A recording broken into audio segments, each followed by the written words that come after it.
The guaranteed offer is the easiest way to sell your home. It's really simple. We bring you an all-cash offer. You close in as little as 21 days. No home inspections, no lockboxes, no open houses. Go to markspain.com to get a guaranteed offer and start packing.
Oh, it's happening. Congress meets to certify Trump's election win.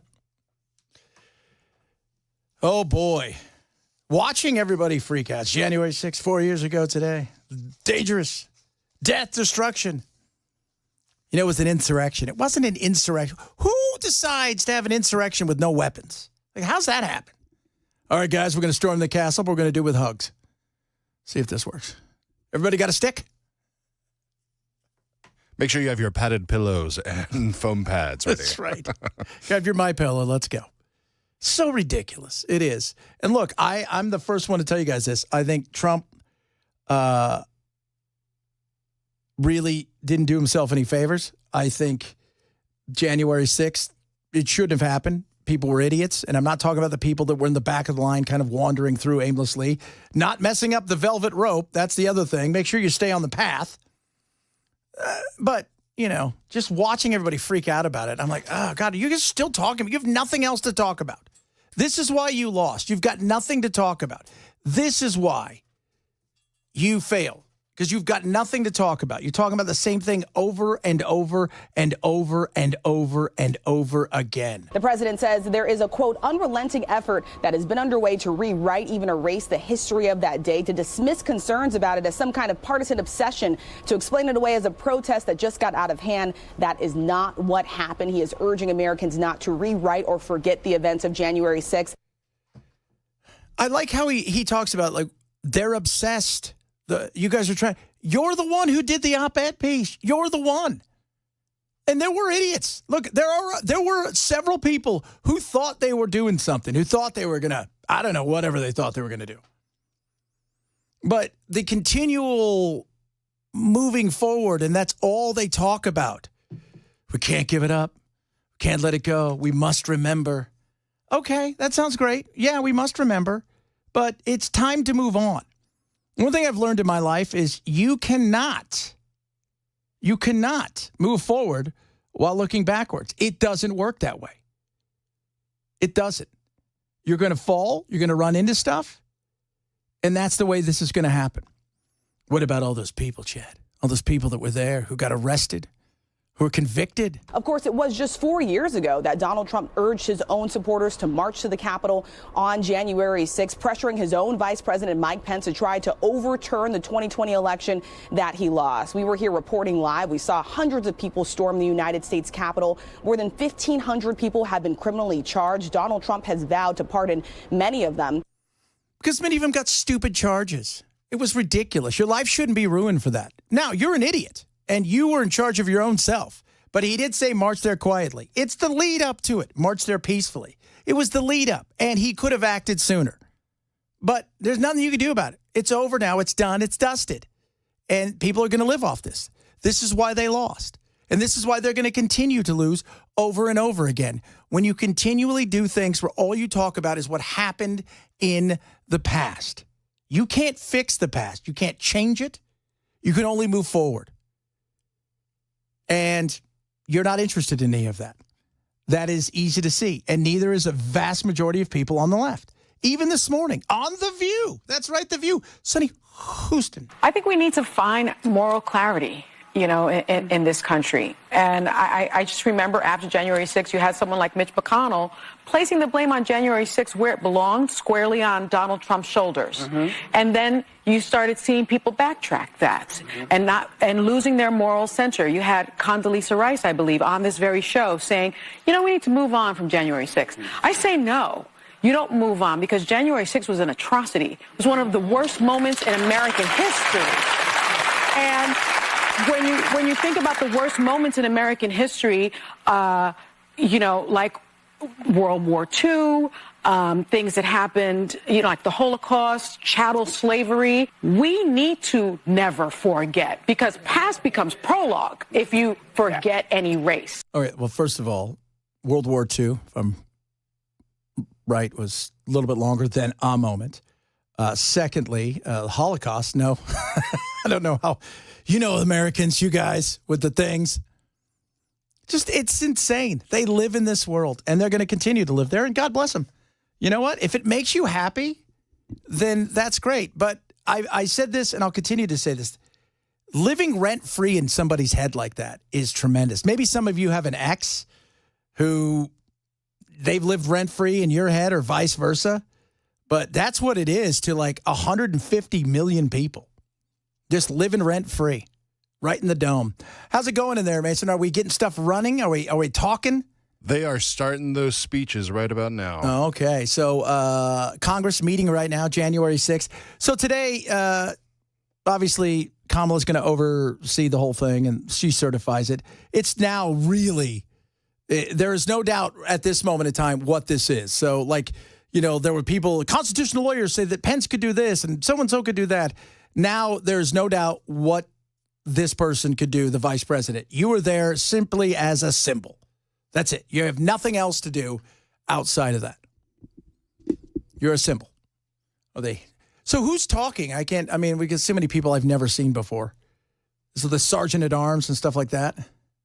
It is a gentleman in a gray suit with a red tie and a nice little gray comb over. They're a little behind on CNN there.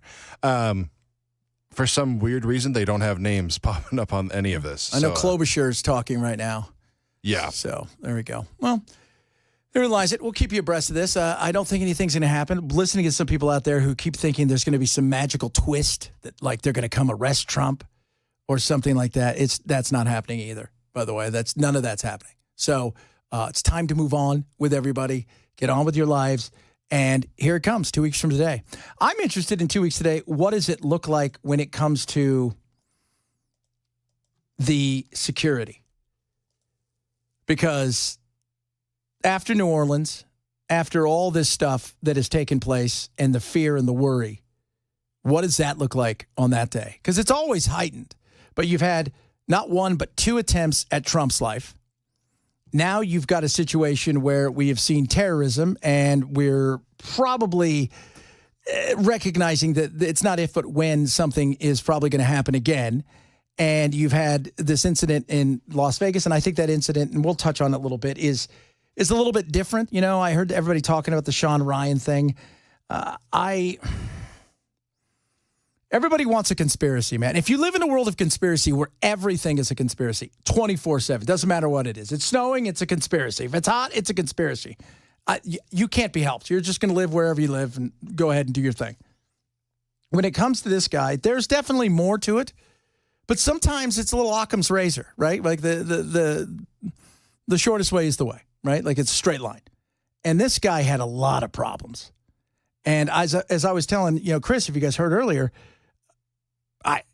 I bet you if he was there, his body was there intact in his brain, you'd find out he had CTE. Because the amount of stuff that, as I'm reading, that he had went through, you can't not think that this guy didn't have some sort of brain issue on top of the PTSD and everything else. But everybody's always looking for something because everybody wants to feel like they're in control or they have more power than they really do. And I think that there's some more to it, but it's not the nefariousness that people think. And like I said, watching that thing the other day, the lead was completely buried. If you're going to talk about the fact that they may have drones / ships / I don't know what they are, that are zipping around with no means of propulsion outside of gravity, and they can go anywhere as fast as they want, that to me is incredible. That's the lead, as he said. You buried the lead. Yeah, Chris, he's right. You can't leave that. That's the reality of it. That's exactly what that is. That says to me, we've got stuff that we've either back engineered, right? So the Bob Lazars of the world did figure out a way to take something and re-engineer it and figure out how it worked, or it was given to us. Because when you go and try to read about the gravitational, propulsion and stuff like that, like a lot of it's kind of fantasy. Well, if that's true, sorry, that's not fantasy, and that's the big story. That's the big story. So, how much of that is real? You know, how much of that? Because, like I said, so many people out there, and I'll hear from you guys in text. Everybody's always looking for some sort of different angle. What about this? What about that? And what about it's not that way. Sometimes life is what it is. Like the guy in New Orleans, so he went to Cairo, he went to Ontario, was there for a little bit. Was he radicalized? Was he not radicalized? Uh-oh, our little camera moved here. It must be aliens. I have no idea if he was or wasn't. In the same way that I don't know what any of these things are about, but the reality is if he was radicalized over the last year, why didn't our FBI and the powers that be know about these things? Why weren't you paying attention? Why weren't you in a situation where you were finding out this guy was kind of going off the deep end and was ready to do something? That's why I don't because he said to his family, well, you're lucky I didn't kill you because I was going to kill you guys. And his smart glasses, he had those smart glasses on as he wandered around New Orleans. And I just looked there and I thought to myself, I just feel like this guy's looking to get more out of this than he was easily seduced because his life sucked. If you're living with goats, man, I'm telling you, if your life is goats and sheep and you're not a shepherd, your life probably sucks a bit. Just a smidge.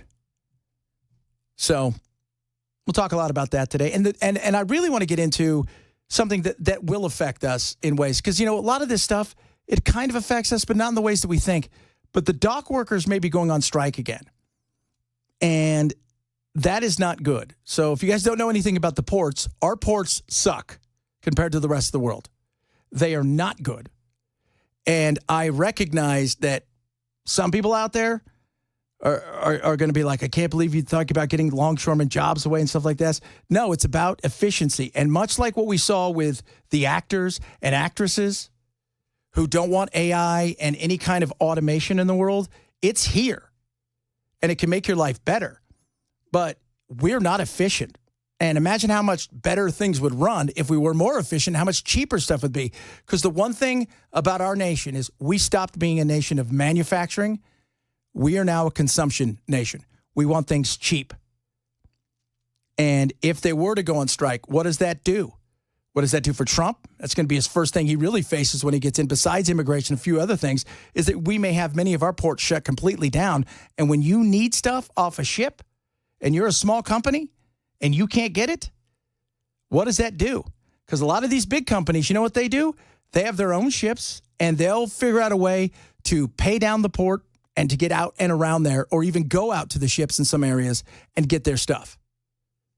Talk a bit about that as well. Tons of stuff to get to. Mason broke the camera. What happened here, dude? Hey, man, I'm jumping around, figuring everything out. My goodness me. We were watching. They're certifying Trump's win. She's got to certify her own win, or her own loss. That's kind of a trip. I think that's really funny. It is. I think it's pretty good. Yeah, she's got to sign it. Fine, whatever. He wins. We'll talk about a bunch of other stuff coming up today. It is the Chad Benson Show. It's Super Talk 99.7.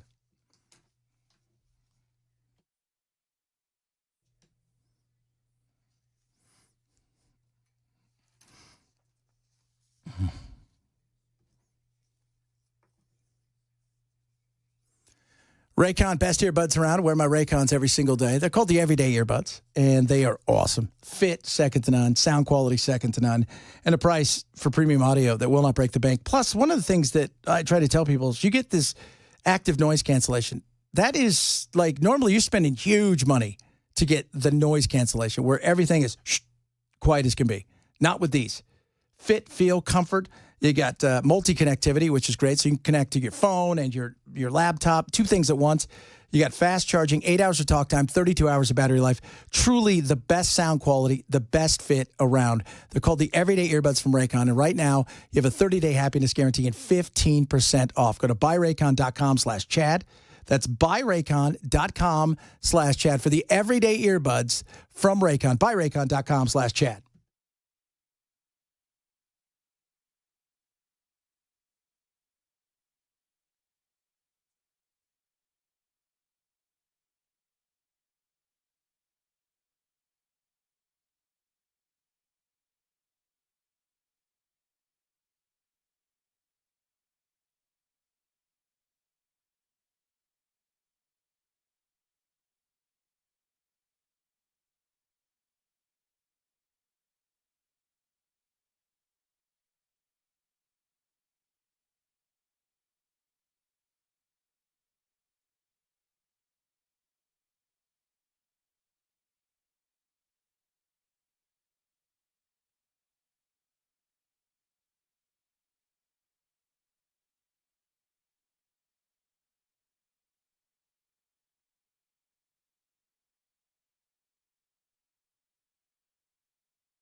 Got some crashes you're dealing with out there, drivers, right now. The North Gulch, I-40 westbound there at Charlotte Avenue. Then we got 24 westbound at I-440, the Gore blocked there. Nolensville Pike at I-440. And then in Madison, Tennessee 45 at Myatt Drive. President-elect Trump being certified the winner of the 2024 election. That's coming up at 12:30 on Super Talk 99.7 WTN. I intend to resign as party leader, as prime minister, after the party selects its next leader through a robust, nationwide, competitive process. Oh, Governor of Canada. He's going to have to step down as the governor of the 51st state.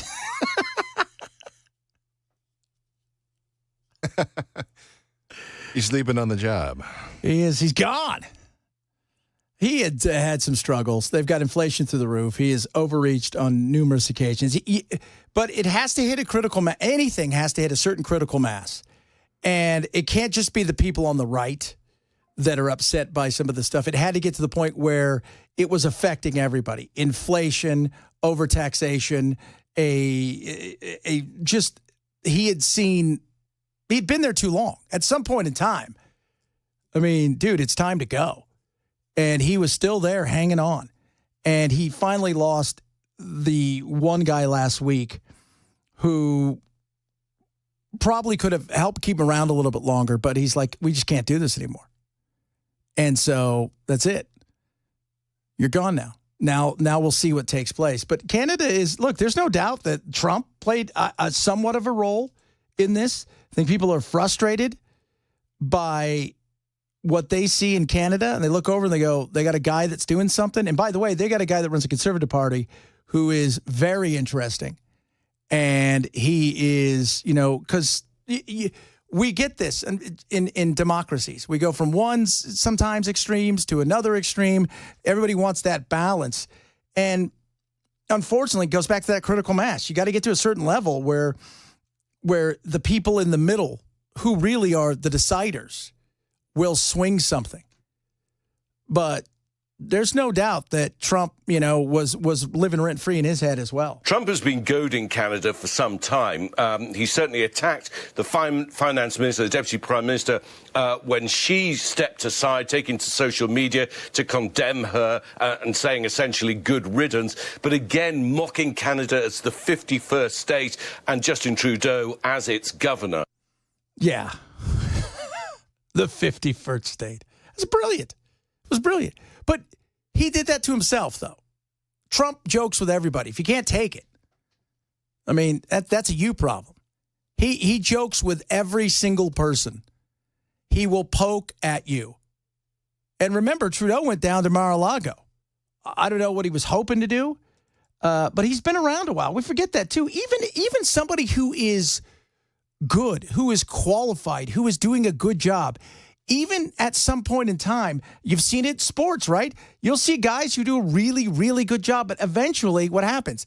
The locker room stops listening. The same stories you told 2 years ago, they're old now. Sometimes you just need a change. Justin Trudeau has been Prime Minister of Canada since 2015, leader of the Liberal Party since 2013. He was the second youngest Prime Minister in Canada. He's this charismatic figure that everyone knows. He was obviously Prime Minister during the first Trump presidency. And I think there's been a lot of anticipation about what's going to happen during the second Trump presidency. Be fine. Everybody relax. Everybody relax. This whole thought that he's going to come in. Still watching people who have Trump derangement syndrome. And we've got a segment we're going to do later on this week called Trump derangement syndrome, where there are people out there who live in this bizarre world of Trump on their mind all the time. And it's not just media. There are people out there who just, that's all they think about, as if he is the boogeyman. He's the guy underneath your bed. He's the dude in the closet. He's coming for you every night. He's going to eat your soul. Settle down. Because one of the things I've always said to people, and I'll continue to say this, is to think that Trump is, first of all, he's not conservative, right? MAGA is a more conservative populism. But this thought that he's going to stay on and be an emperor forever, as if people who believe in the Constitution, who love the Constitution, and I'm talking about the citizens, would allow that to happen. Even people who voted for him would never allow that to happen. Wouldn't. But this thought process that that's what's going to happen. He's going to give it off to his kids, and that is just, there are people out there. I used to think, you say it for shock value, but do you believe it? And then the more I talk to some people, they really believe stuff like that. They do. It's amazing. Several people texting in. We were talking earlier about the gravity propulsion thing that the Las Vegas guy mentioned in an email. And somebody says, Chad, why does it have to be aliens? We couldn't have just developed it? No, we couldn't. Not without help. That's one of those things where even when you look at the best guesstimates, they're talking a decade or two before we get to anything like that, let alone something this advanced. So, no, I don't think we could have, unless we had gotten some sort of help from some other place. The chances of us developing it are at sometimes we might have, but not today. Not today, and not the way that this guy says that they operate. No chance. No chance. Here's a question for everybody. Would you rather it be aliens, or would you rather it be an adversary that has it? Ooh. Aliens, you're taking a 50-50. They may like us, right? But if it's an adversary, well, then if they're that much more advanced than we are, we're screwed. Just throwing it out there. It's cold outside. Ken's going to have the latest on how cold is it, Ken? Because I walked in the snow, man. 28 degrees, Brother Chad. 28 degrees, guys, outside. I walked in the snow today to get a snow. I walked uphill. 5 miles you did that. Walked uphill both ways. Both ways. I got a special both ways kind of walk, and it was spectacular. I took the long walkie-uppy. I didn't mind the snow, and I don't mind the cold. But the wind, that's got to stop. So I just want to let everybody know that. That has to stop.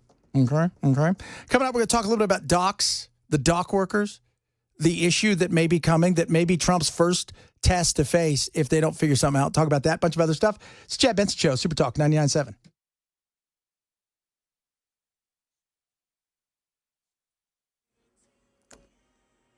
I'm Ken Weaver with your top stories. Got the full forecast in 5 minutes. Right now in our nation's capital, Congress certifying President-elect Donald Trump's victory in the 2024 election. And yes, Vice President Harris is overseeing the count. Without objection, the tellers will dispense with reading formal portions of the certificates.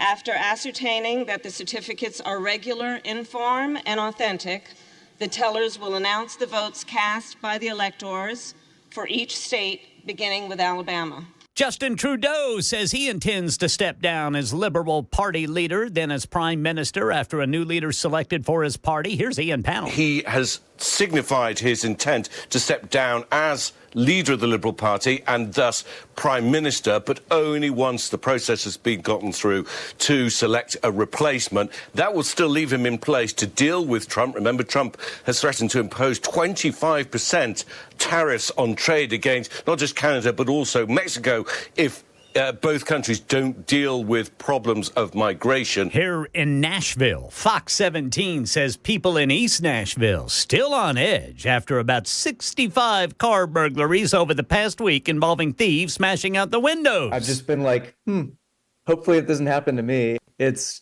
frustrating. It's really frustrating. Well, Zach Williams says he has a couple $100 worth of repairs to make. Police say they arrested 4 teenagers, ages 14, 2 15-year-olds, and a 16-year-old after chasing them in a stolen car. And a doctor in New York worried about people making unrealistic goals in the new year, like no drinking the entire month of January. Here's what Dr. Elizabeth Coleman, a medical oncologist at NYU, says. My concern about Try January is what happens February 1st. We need to be honest about the lifestyle changes we can realistically make. And if we go cold turkey on something, what happens for the rest of the months of the year? That's the latest news. Weather's next. I'm Ken Weaver, WTN News.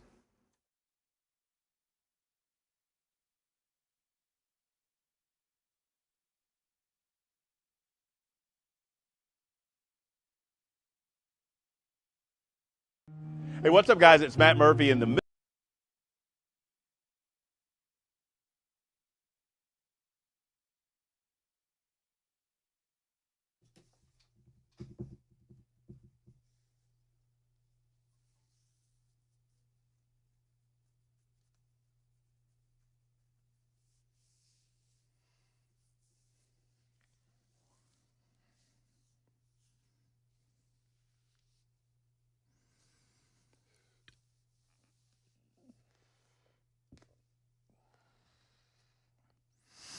let me tell you something. When it comes to large home repairs, a lot of times, people like you and I, homeowners, we pretend we don't see the warning signs. We're afraid of what we're going to hear. So we're terrified, right?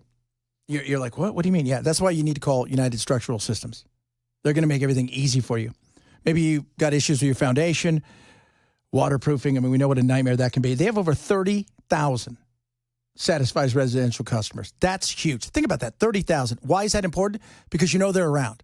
They're not some fly-by-night company. United Structural Systems is ready to help you no matter what the issue is you have. Whether it's foundation repair, waterproofing work done, you know, hey, they're not going away. Peace of mind. They provide honest diagnosis, and they take care of it. They stand by what it is they do. If you got some issues, let me tell you something. Don't worry about it because you got United Structural Systems with you. Call them today, 615-488-7855. That's 615-488-7865. USS serving Middle Tennessee, Southern Kentucky, Western Kentucky, online at USSTN.com. Homeowners trust USS.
Congress certifies Trump's election victory. It's happened now. Breaking news. Breaking news.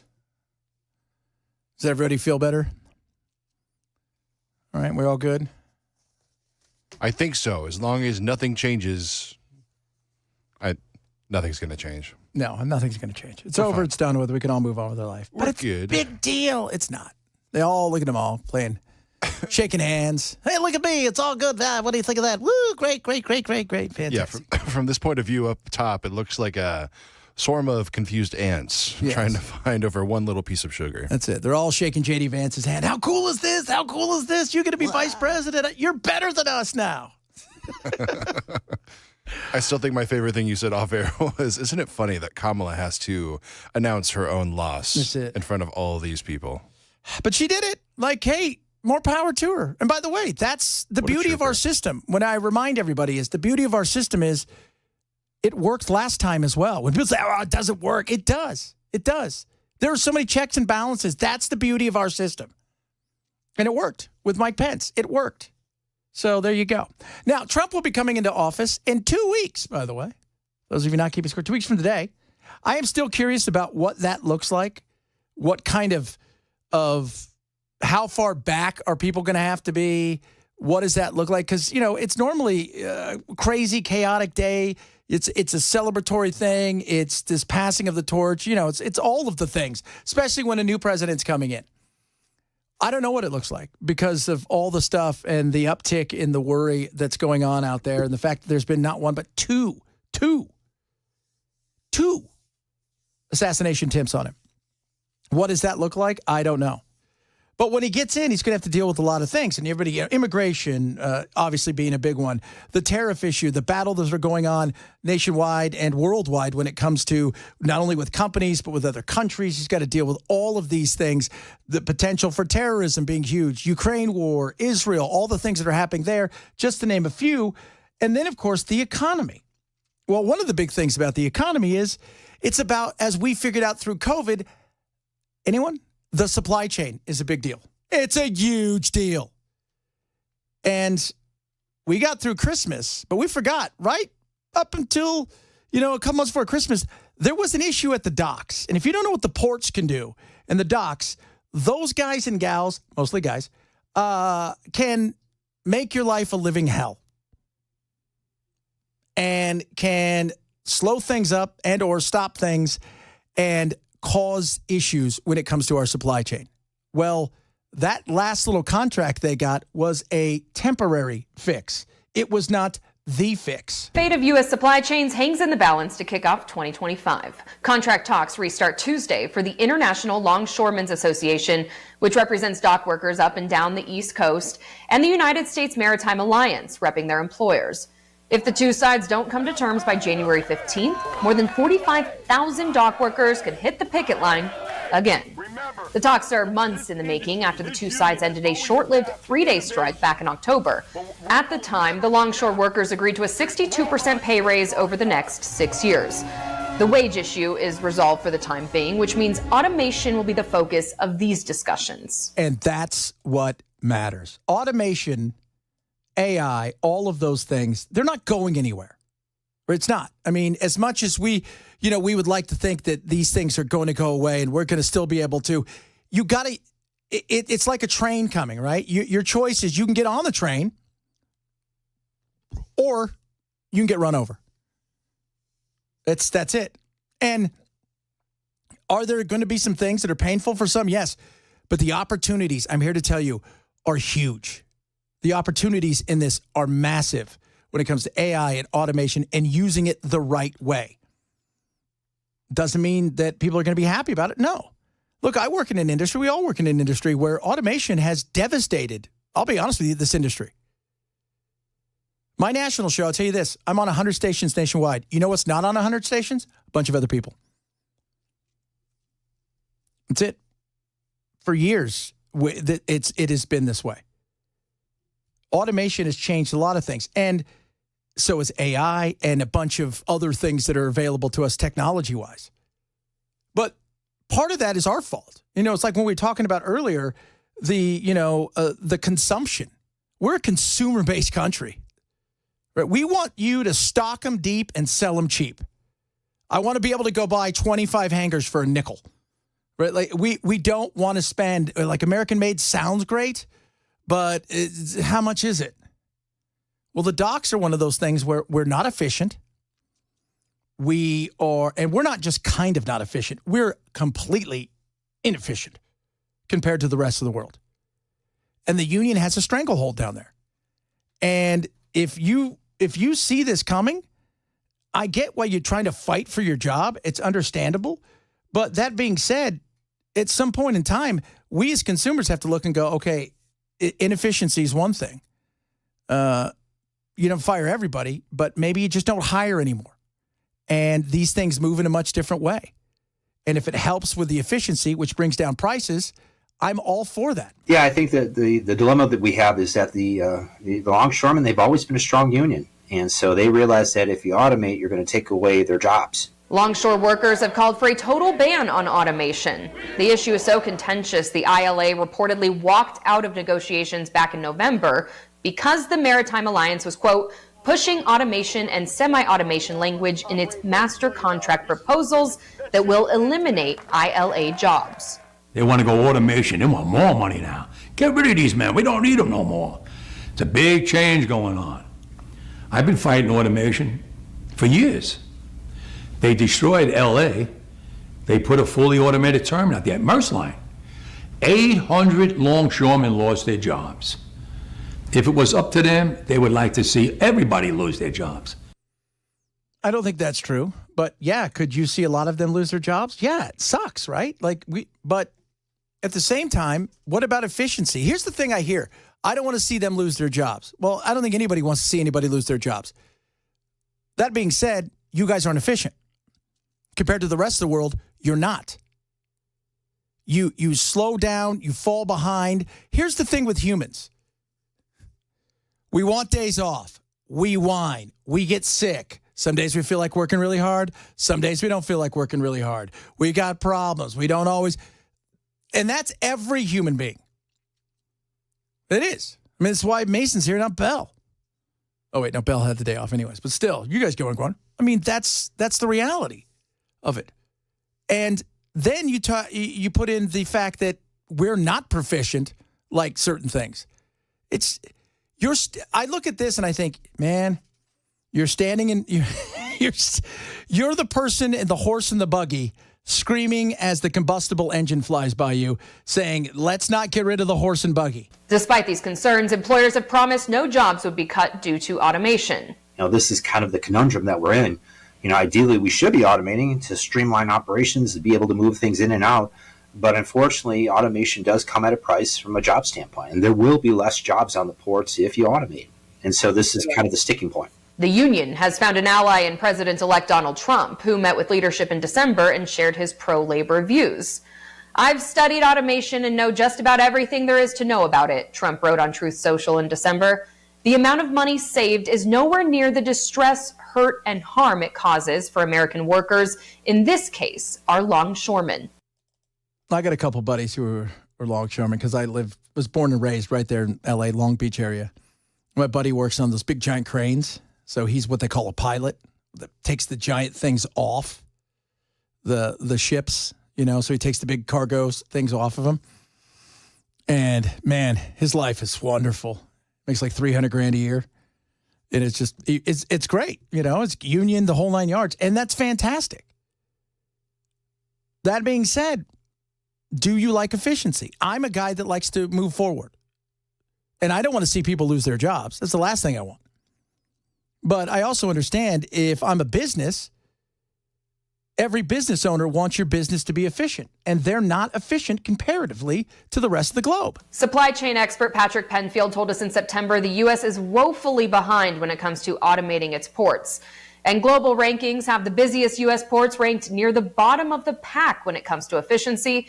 There's not a single U.S. port in S&P Global Rankings top 50. Sadly, the United States has some of the worst ports in regards to automation. You could even consider some of our ports as good as the third world countries' ports, just because there's not a lot of automation there. Yeah. No, it was not. And if you see some of the ones like Singapore, I think has the biggest, and Hong Kong, their ports are automated. They still have humans working there, but that is incredible how fast they move, how quick they can do stuff. We can't, because we are fighting a fight that is, we're trying to go back to the horse and buggy. We are. And that's not someplace you want to be. The question is, how do you meld the two? While some may lose their jobs, yes, you keep some and you help them and you train them to become proficient using these things and watch what happens. But we're not even in the top 50. We have third world ports. We're the greatest nation on the planet, and we have third world ports. That is not good. Not good at all. That's what Trump could be facing coming in the, well, not too distant future. Because as you guys know, he has now officially,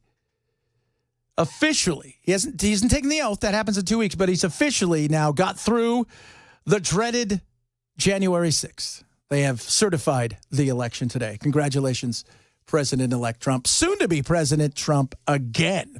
Ooh, a lot of stuff still to get to. Several of you text in about the aliens and propulsion that is gravitational, which is awesome. We'll talk about that. A bunch of other stuff to get to. If you're missing the show, shame, shame, shame, shame. Why am I being shamed? You're not. If people miss the show, shame. Oh, shame on them. Yeah, shame on them. Don't do Shame. that. Shame. Make sure you grab the podcast. It is the Chad Benson Show. Super Talk 99.7.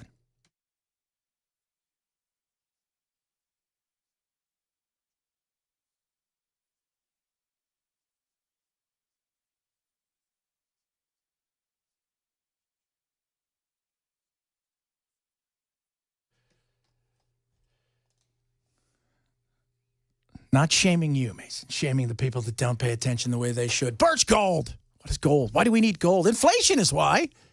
The what if is why. And the what if is, in today's world, you don't want to be stuck without something. Having something physical like gold is amazing. And Birch Gold wants to help you with that. Now, right now, you can text 989898 and use my last name, Benson. So you text Benson to 989898. They're going to send you out a Birch Gold free information kit. Talks a lot about gold and Trump, the guide of the Trump era, how to use it correctly. We're $36 trillion in debt. Yuck! You don't want to crash. You want to be in a position that should something go sideways, you are protected, especially in this time with some uncertainty out there for sure. Globally, there's some uncertainty.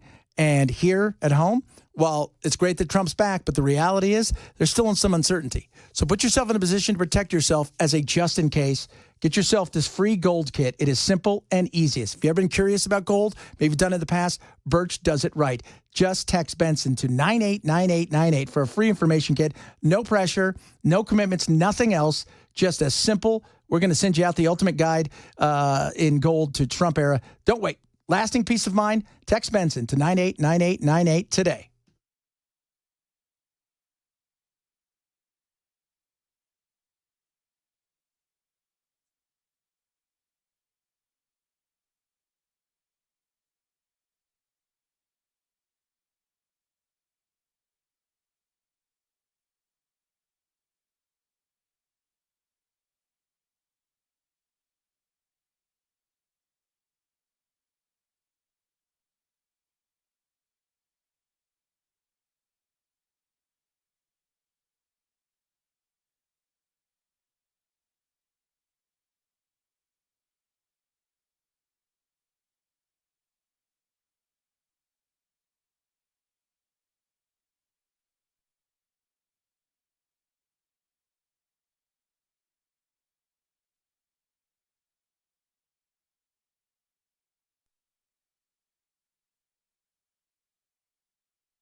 2024 election certified. Canadian Prime Minister Justin Trudeau says he's done.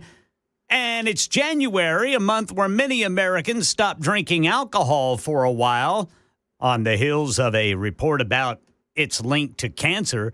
Wait till you hear what sugary drinks are doing to people. Coming up at 1 on Super Talk 99.7 WTN. The carnival season begins here tomorrow with the Joan of Arc parade. The mayor has said that she would like to raise the security level for Mardi Gras, kick it up to a higher level, get some federal assistance. She also says she's going to be talking with President Biden because he will be here in New Orleans tomorrow. Does he know that? I'm quite sure. If he knows he's going to be there. I am? What? He's going to Rome later on this week, too? Like, Yep. he's just doing his thing, isn't he? Being corralled into where he's supposed to be doing his thing. Yeah, but, he's like, hey, let's take a vacation. Let's go to Rome. Let's get out of here. Ciao. Let's go see the Pope. What's up, Pope? You and I are the same age almost, kind of. So it's interesting to see the what kind of security they're going to get. It's too little, too late. They're not coming back there. They're not. They've done it. Safest place to be right now is there because everybody's on high alert. I mean, now it's the what's next situation. That's why I keep saying, when I look out there, I think to myself, what about the inauguration? What does that look like? Because today they're all on high alert there. And they said they got the fences up, but I expect all of that, But now the question is, where is it going to be? What kind of perimeters are they going to have during the inauguration? But then going forward, he's had 2 assassination attempts, and we know Iran would love to snuff him out. I've always wondered, what do we do at that point in time? That's an act of war, I would assume. That's an act of war. So if you were to take him out, we would have to answer in kind, in some way, shape, or form. But this is, these are all things that are being talked about. But when their poor planning, the Ballards didn't work, this didn't happen, everybody always said, we think we did a good job. We think we did a really good job. If they would have asked the people on the Titanic, I think I did a fantastic job. You sank the ship. That's it, bro. You sank the ship. You didn't do a good job.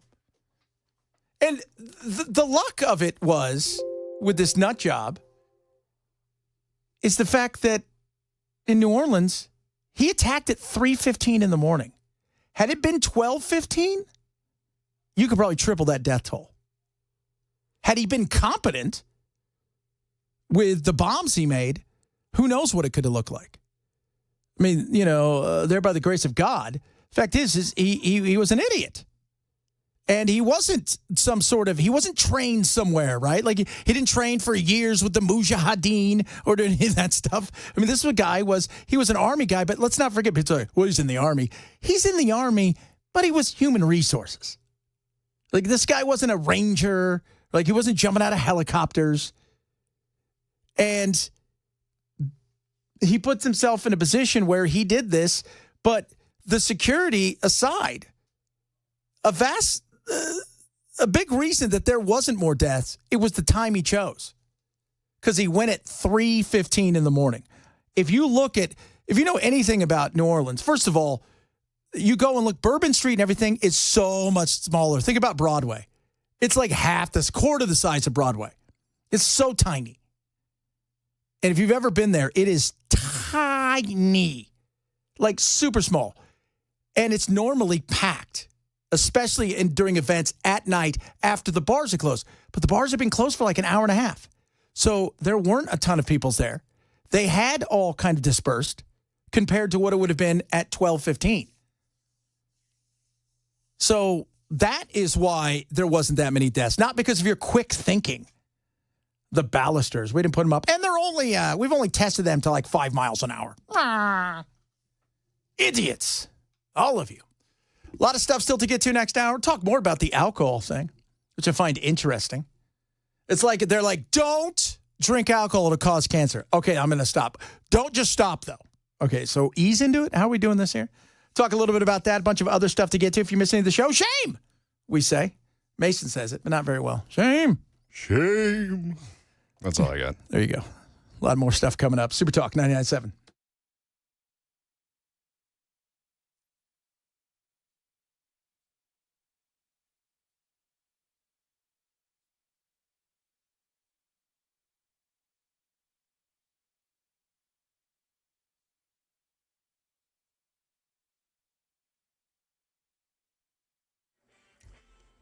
One o'clock on the dot. I'm Ken Weaver with your top stories, and we've got a crash South Nashville. Looks like this is going to be, this is going to be in Hermitage. Got something in the road there, 40 eastbound near Stewart's Ferry Pike. Then it's not a crash, it's a disabled vehicle in South Nashville blocking the right lane. That's going to be 40 eastbound right before Fessler's Lane. Full forecast coming up in 5 minutes. Right now in our nation's capital. This announcement of the state of the vote by the President of the Senate shall be deemed a sufficient declaration. That's Vice President Kamala Harris announcing the 2024 election certified and Donald J. Trump the winner.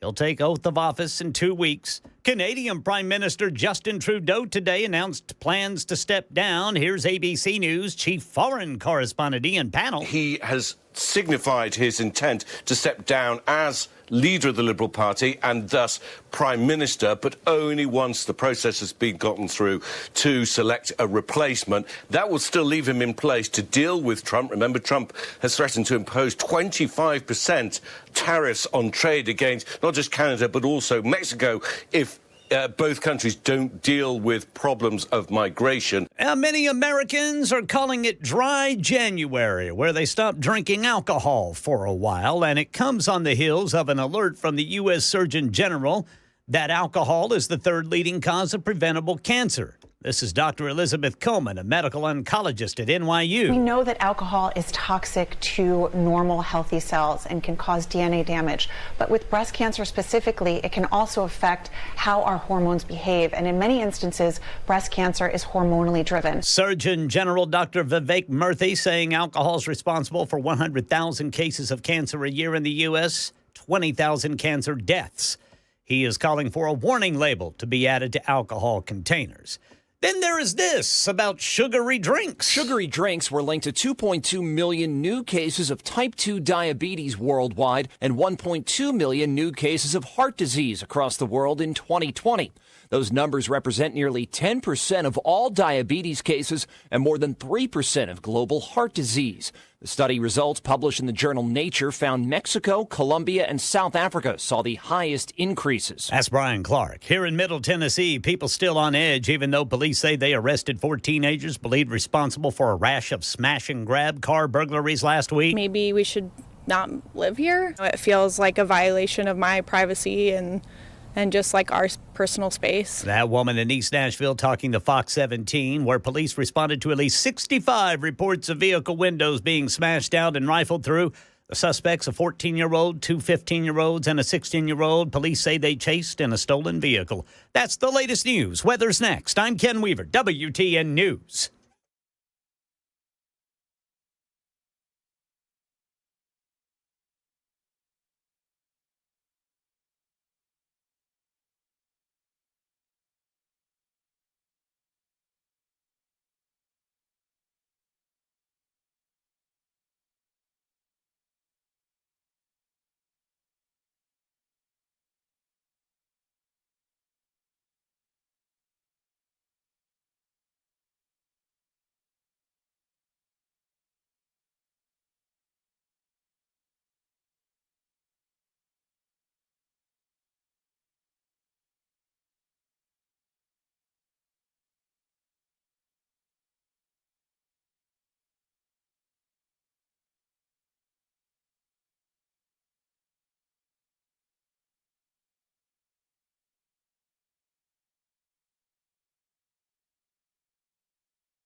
Cold AF, as the kids would say.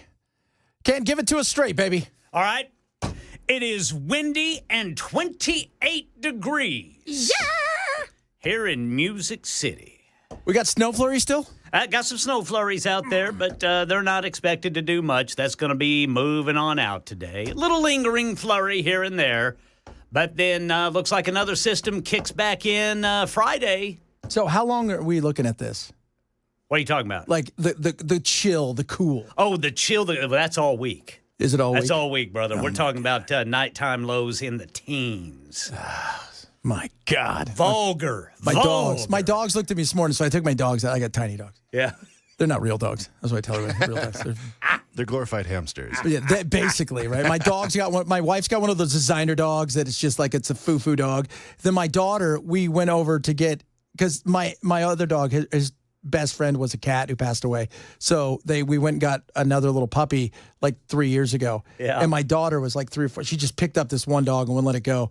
And so they're both just tiny dogs, and they're useless. And they have full coats, like jackets. My wife's got them jackets, like outside of snow goggles. And they won't go outside right now. They're That's like, so hey, funny. we're warm weather dogs. Oh, yeah. I've got to drag them. They're like, no, we'll hold it. Yeah. We'll hold it for the next 3 to 6 months. Yeah. I got a little wiener dog named Fritz, man. And about 2 or 3 years ago, we had an ice and snowstorm. That little fella held it for 27 hours. I cleared snow out of the way for his little fat belly and everything. I looked all over the house for evidence of him making that mistake. He wasn't going to. No. He wasn't going outside. Like our dogs, they don't, because they're not used to an apartment. So we got an apartment here as opposed to our house where they had doggy door and this like an acre to run around. Yeah, they can come and go. And it was hot all the time. It's like it's 80 in Phoenix right now. Mm-hmm.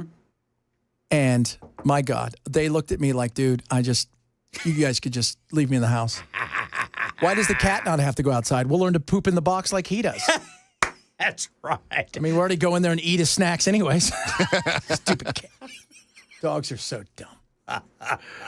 Oh, my Lord. I tell you what. So we're going to be cold the rest of the week. And nothing crazy on the roads, right? Like, how bad does it get here? It's so hit or miss. Well, the problem here, Chad, is the snow turns to ice. Yeah. Like, in the desert, you get a dry snow. Yeah, if we get it at all. And that's what we had in Boise, Idaho, was we had a dry snow. It wasn't any problem at all. But here the problem is it turns to ice. It packs. It gets into like nice big sheets of ice too. So like, a couple of years ago, there were patches of ice around the road, but you can't see it because there's just black ice across the street. And I was driving to work, and I didn't see a patch, and I just lost control, skidded in the most slow motion. Yep, most slow motion crash I've ever had. I think I was moving like essentially, and just skid right into the back of somebody's car, and I was like, oh no, I am not making to work, and I have to have an awkward conversation. Yeah. Turns out they were out of town for the entire weekend, so I didn't have to have that conversation that day. But it was a weird Monday for sure. Yeah, black ice is terrifying. Like, because obviously we don't have that issue when I was in Phoenix, and even in California we don't have that issue anywhere. But I've been in Europe. I lived in Europe for on and off for a decade. We had a little bit of that in certain places. But, like we got a, email from our big boss saying you're going to do what's right for you, whether you're not stat. But I walked here because I would not let you guys not have anybody on the show. I walked. We're going to have Brother Chad Benson on the air. That's right. I came. I walked. That's right. But you can tell your kids that. Yeah, I did. You walk through frigid temperatures to get to work. But you know what's funny? When I was leaving, where did my kids go? They went up to the roof because we have like a rooftop patio and everything. Right. They're in shorts and a T-shirt with a little jacket. They're going up to the roof because what do they want to do? They want to go outside and see the snow. Yes. So it's not the same. Yes, It's not. They don't care that I'm walking. No, Good God. Donald Trump will be president of the United States. I don't know if you guys are aware of that. Today, he was approved. There was no fighting. There was no arguing. There was no rushing of the Capitol to storm it. Oh, my God. It was just what it was supposed to be. But it was solemn, say some. All right, you got that thing? Here we go. I got to hit this button. I don't know what's going on. I'm horrible at this kind of stuff right here. The scene here at the Capitol is solemn in a couple of different ways. Why is it solemn? Honestly. I'll tell you why. January 6th. A, there are lawmakers who remember where they were exactly 4 years ago. I've talked to some of them. B, there's just nobody else up here at the Capitol. A, because there's a super very hard security perimeter around the building. And also because there's a massive snowstorm that's blanketed Washington, D.C. Yeah. So when I do my other show, I do my show from the house. I got a studio at home, but the headquarters is in D.C., and I was talking to my technical producer, and I'm like, how's it going? He goes, I'm working out of the house today, dude. We can't get anywhere. It's so bad. So we're lucky we don't have that.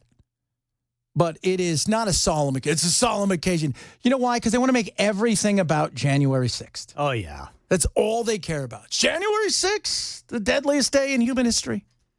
Never been anything deadlier. There's a Babylon Bee's actually got a documentary out about it. And I will tell you, I wasn't thrilled by it. I think Trump went on too long and didn't have the proof that he needed. I'm not saying something did or didn't happen. Maybe it did, maybe it didn't, but you've got to prove it in court. It's not what you know, it's what you can prove. Secondly, there was too many crazies around Trump along the way who ginned up people. But on that day, Trump said, go peacefully. But when it got out of hand, he could have tamped it down, and he waited. And that was a real issue. When it got out of hand, he could have spoken up, and he could have done some things to calm the people down. But this whole thought process, oh, my God, it's the worst day in human history. We never almost lost democracy. Not going to happen that way. But here's something about democracy. It ain't free. It ain't cheap. And you got to work at it. That's what democracy is all about. It's just like if you say, oh, this year I want to drop 40 pounds, and you don't drop the 40 pounds and get there and go, now I can do whatever I want because I'm already. No, you got to continue to work at it to stay that way. It's the same thing with democracy. Young kids have no idea what people have gone through, no idea where we've come from because we don't teach it anymore. But this thought that democracy was just listening to people all day on about it. Case in point, this guy. Chuck Schumer talking yesterday about, the competency thing. Trump, what happened with Trump and democracy almost being snatched, that was the worst thing in human history. It was. And he was called out on the floor, even on Meet the Press. They played some for him. Go, this was you talking about how good he was. This is him firing back. Leader Schumer, what do you say to Americans who feel as though you and other top Democrats misled them about President Biden's mental acuity? Well, look, we didn't, and let's look at President Biden. He's had an amazing record. The legislation we passed, one of the most significant groups of legislation since since Lyndon Johnson's Great Society, putting in 235 judges, a record, and he's a patriot. He's a great guy. And when he stepped down, he did it on his own because he thought it was better not only for the Democratic Party, for America. We should all salute him. We should all salute him. You're a liar. You're an absolute liar. And to say that he was all there. You want to know what the biggest story was last year? The fact that we had a guy that many people knew for a year that he shouldn't be president. Many people did. Starting in July of 2022, I said he's not going to run again. I'm hearing stories about him wandering the halls at night, asking when he's going to be at home when he's already in the White House. And I got, blasted by a lot of people. It's a right-wing talking point. He's a hero. He's not a hero. He hung on too long. He didn't make that decision. You guys made it for him. And when you talk about January 6th being this day where we almost lost everything, you allowed a guy to be in well past his sell-by date. Do you understand that? You allowed people that are unelected, faceless, nameless people run the country because he couldn't. That's not democracy. When everybody's worried about big money in business, you should be worried about who are these lifetime appointees that for whatever reason seem to be in everywhere in politics. And by everywhere, I mean they go through administrations. They're inside of everything. We didn't vote for them, yet they have all of this control. We didn't vote for them, and yet they're making decisions behind everybody's back and got to the point where, yes, they're making real decisions, along potentially with his wife, the good doctor, not a licensed medical professional, and anybody else that wants to throw their hat in the ring. Do you feel, as we have this conversation today, that President Biden could serve another 4 years had he stayed in the race and potentially won? Well, I'm not going to speculate. As I said, I think his record is a stellar one, and he'll go down in history as a really outstanding president. You're on drugs. Probably the good kind, too. But you, again, I don't, when you talk about January 6th and this big what-if scenario that a bunch of people were going to overthrow the government, and they were in charge of their own actions. Somebody said, you need to say Trump said march down there peacefully. I said he said to march down there peacefully.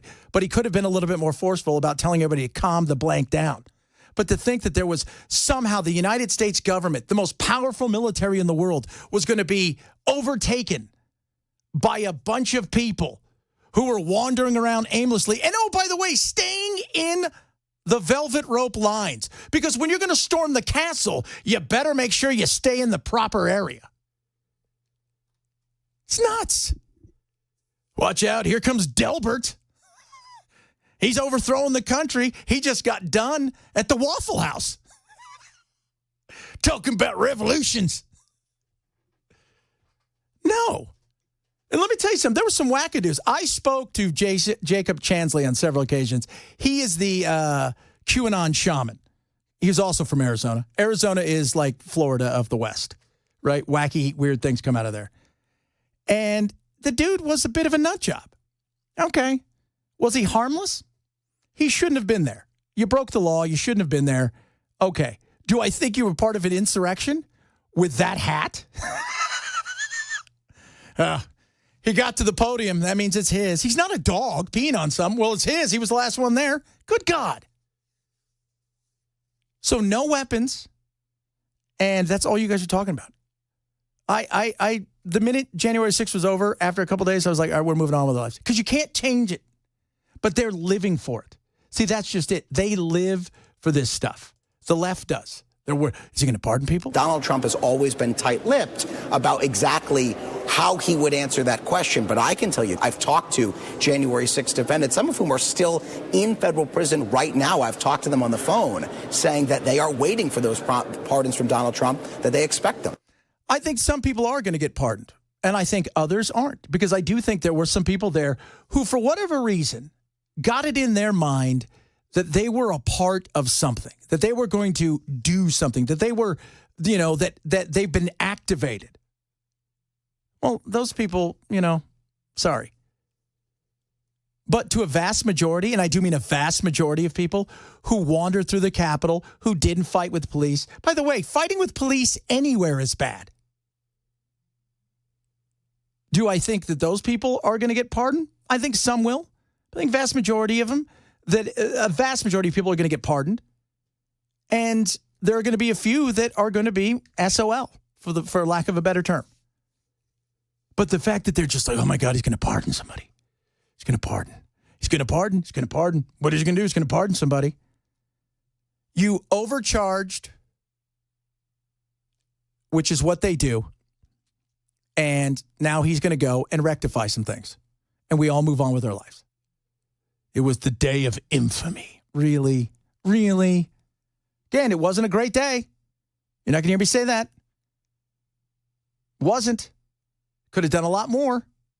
And a bunch of people that did this, you guys were idiots. That being said, it wasn't, nobody was charged with insurrection, sedition.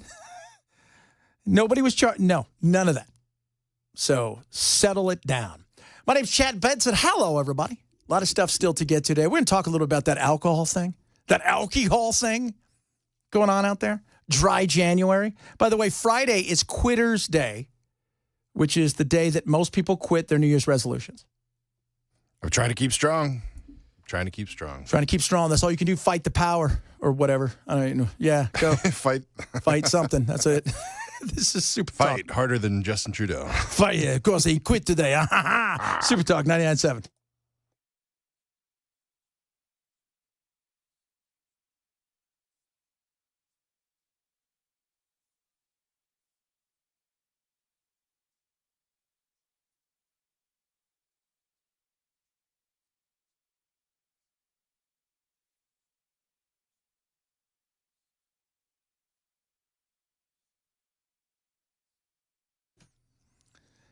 That's right, kids.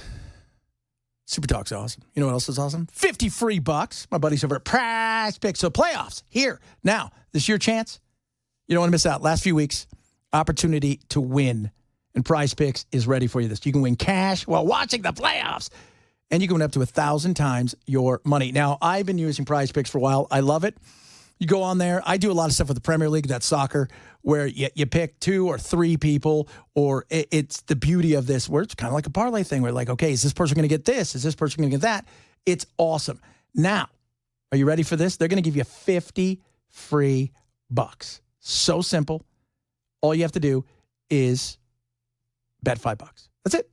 Once you play $5, they're going to give you 50. You don't even need to win to receive. Once you play it, boom, it's on. It's so easy and it's fun. So what I want you to do, use code Chad when you create your account. You're going to get that bonus immediately once you play your $5 lineup. So what are you waiting for? Grab your phone, download the app today, dive into the action. So simple. Don't forget, when you use code Chad for that sweet $50 bonus after you play your first $5 lineup. Prize Picks. Do it now. Download the app. Prize Picks. Run your game.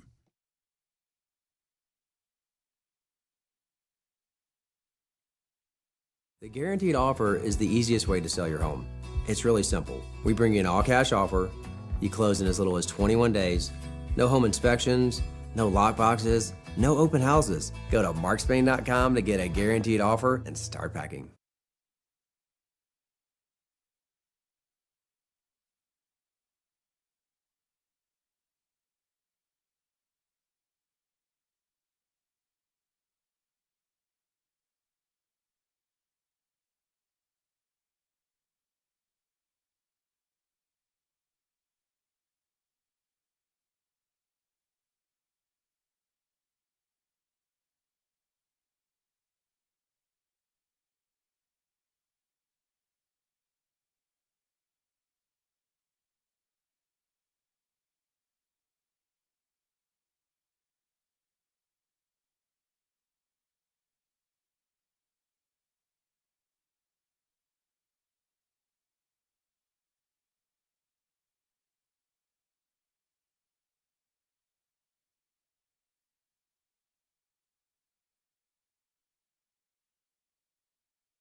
The electoral votes that will see Donald Trump taking the oath of office in 2 weeks counted before a joint session of Congress. Canadian Prime Minister Justin Trudeau says he's going to step down. Police in Nashville make some arrests for car break-ins in East Nashville, but people still don't feel safe. We'll tell you about those stories and more at 1:30 on Super Talk 99.7 WTN. Here to roast you tonight. I want you to know that, and how could I, really? You're all so famous, so talented, so powerful. I mean, you could really do anything. I mean, except tell the country who to vote for. But it's okay. You'll get them next time, if there is one. I'm scared. Ariana, hold my finger. Yeah, that was I guess you would call it the Golden Globes last night. You know, the Golden Globes is television and movies. And Nikki Glaser, she hosted. I like Nikki. She's funny. Not many Trump jokes last night. Not many. Not many Trump even talked about. A lot of Diddy jokes because, well, you know, he's bad. That's a bad dude. He is a bad guy. Very dude. bad guy. But they stayed away from it. I think they're licking their wounds because nobody listened. Because of inflation. It's because of racism. Whatever baloney that they come up with. The big winner last night was that Emilia Perez movie or whatever it is.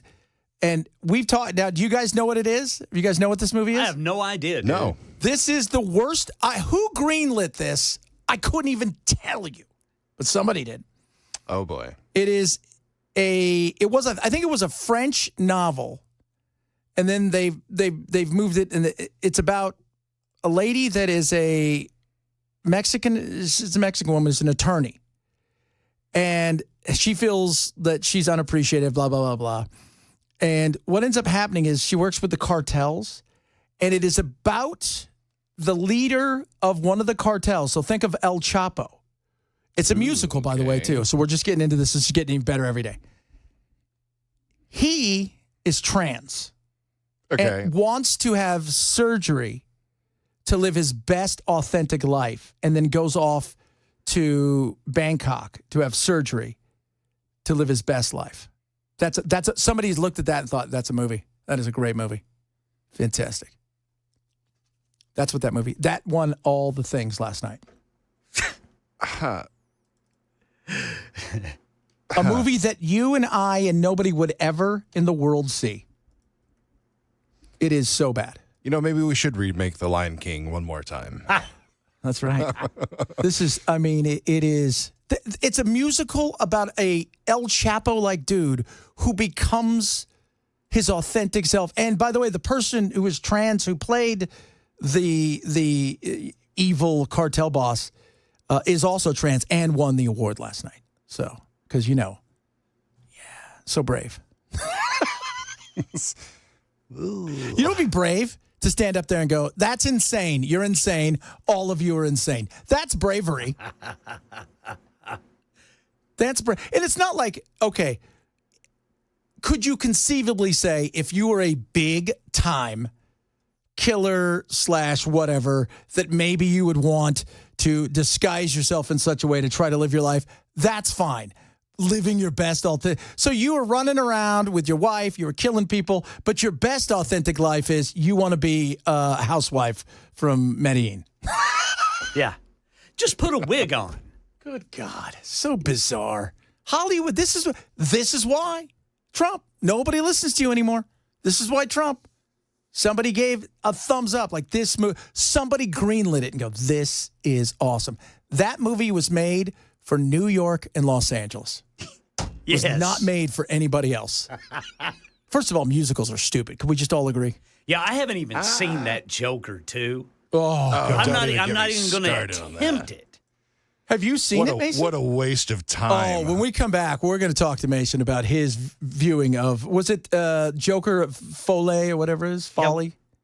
Something like that. I don't care enough to say the title correctly because what a waste of time it is. Oh, my goodness. We're going to have fun with this when we come back. A lot of stuff still to get to, including the alcohol stuff. Talk a little bit about that. Trump, again, has been given the A-OK by Congress today. They certified the election. Maybe I'll have a little bit more about this. This is the Chad Benson Show. It's Super Talk 99.7.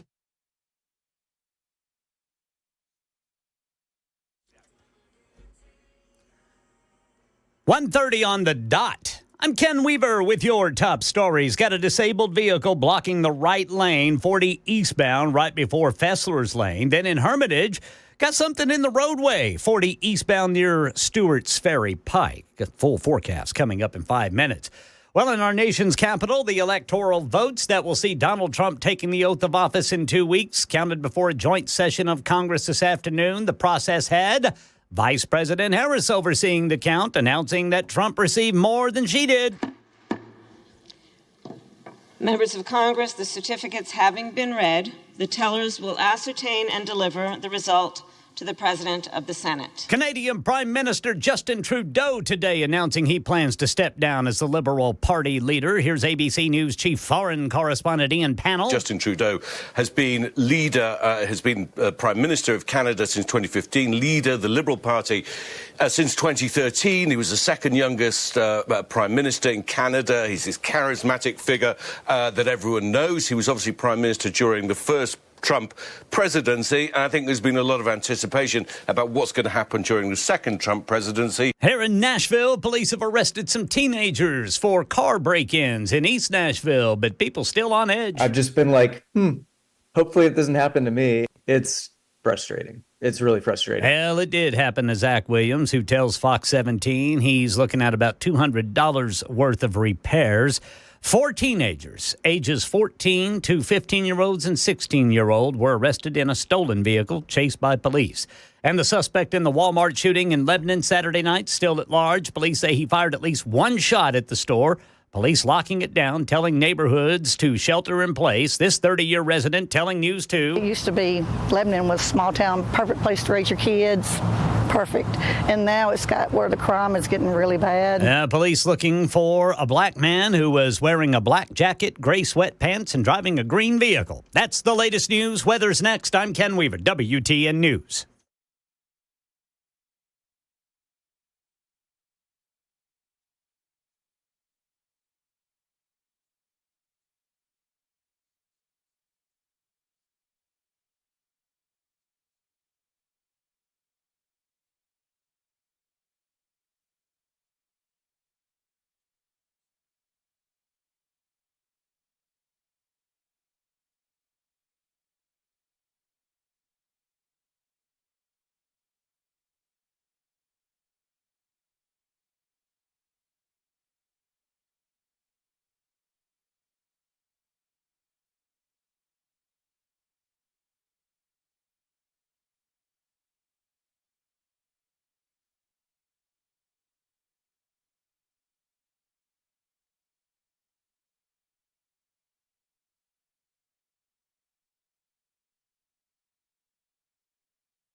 Love it. Somebody texted in and said, Demi Moore won last night. That's right. Demi Moore won, not the other person that is the trans actress. She won at Cannes, which is another film festival.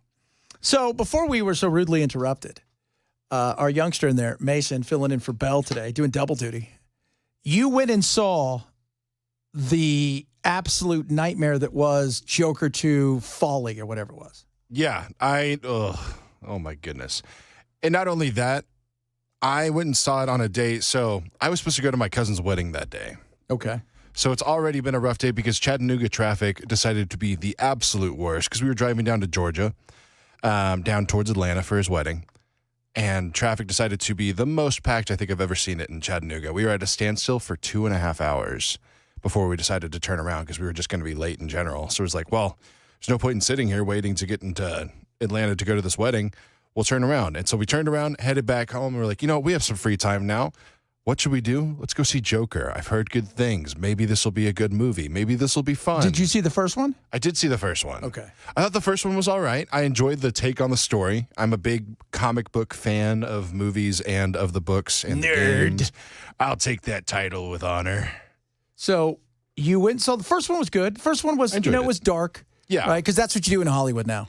It's like if every character is dark. Every character, it's just like you have to be darker than the last character. And to be honest, the Joker is a dark character, so it's totally warranted. But I don't know. They tried to give him a backstory, which I was like, okay, that's interesting. But the cool thing about the Joker in the comics to me is the anonymity. Nobody knows who he is. Yeah. Nobody knows his past. It's all what he's done in the present that's caused so much mayhem and whatnot.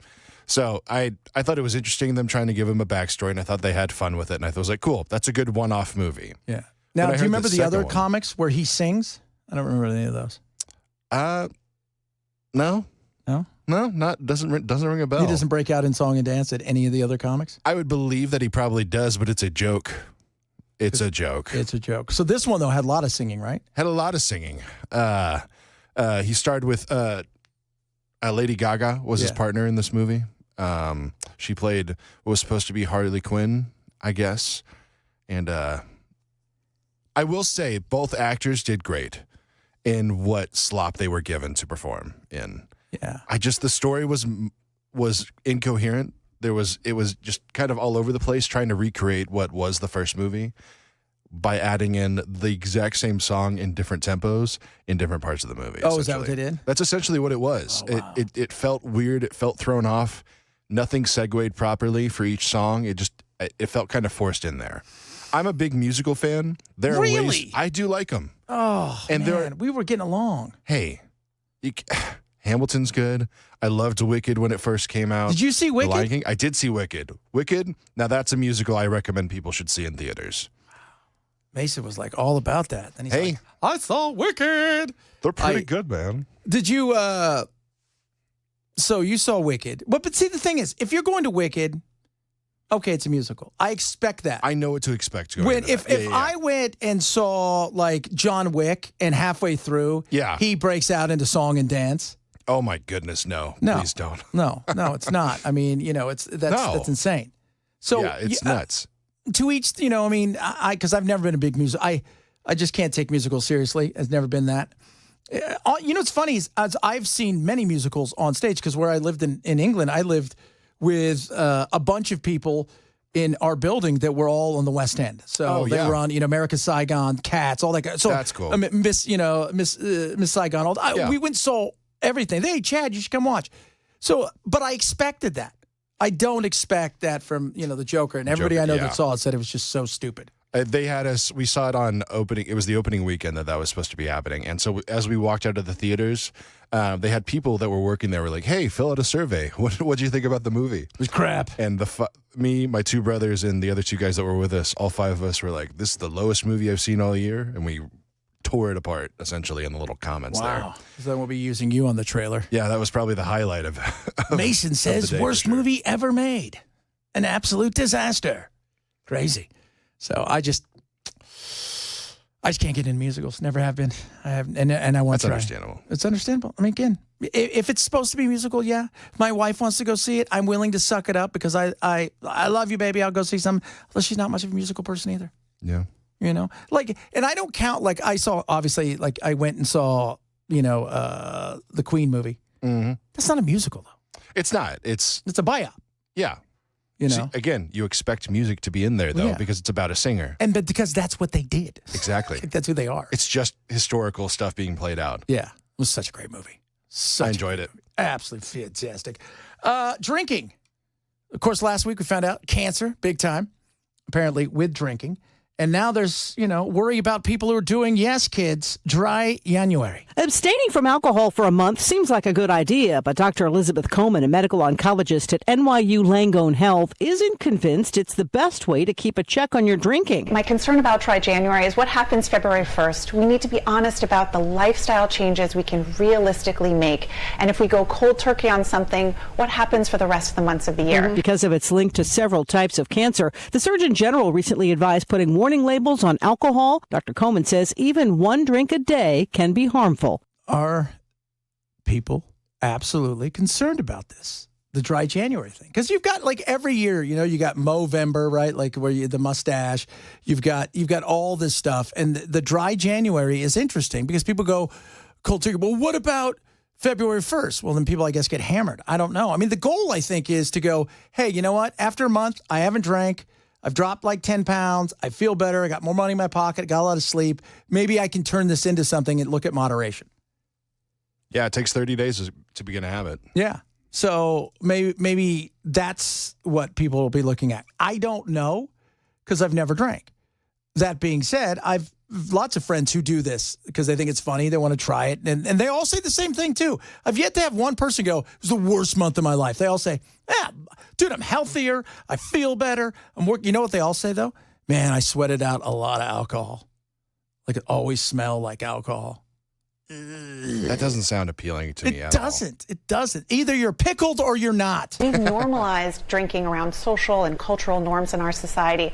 So I really encourage patients to talk to their doctor about honestly how much they are drinking, because even a drink a day is associated with an increased risk of cancer. Which is interesting. I mean, I don't... And this goes back to what we talked about on Friday, because this is a big deal, because many of you listening, you guys drink, right? How much do you drink? Some of you might go, I drink too much.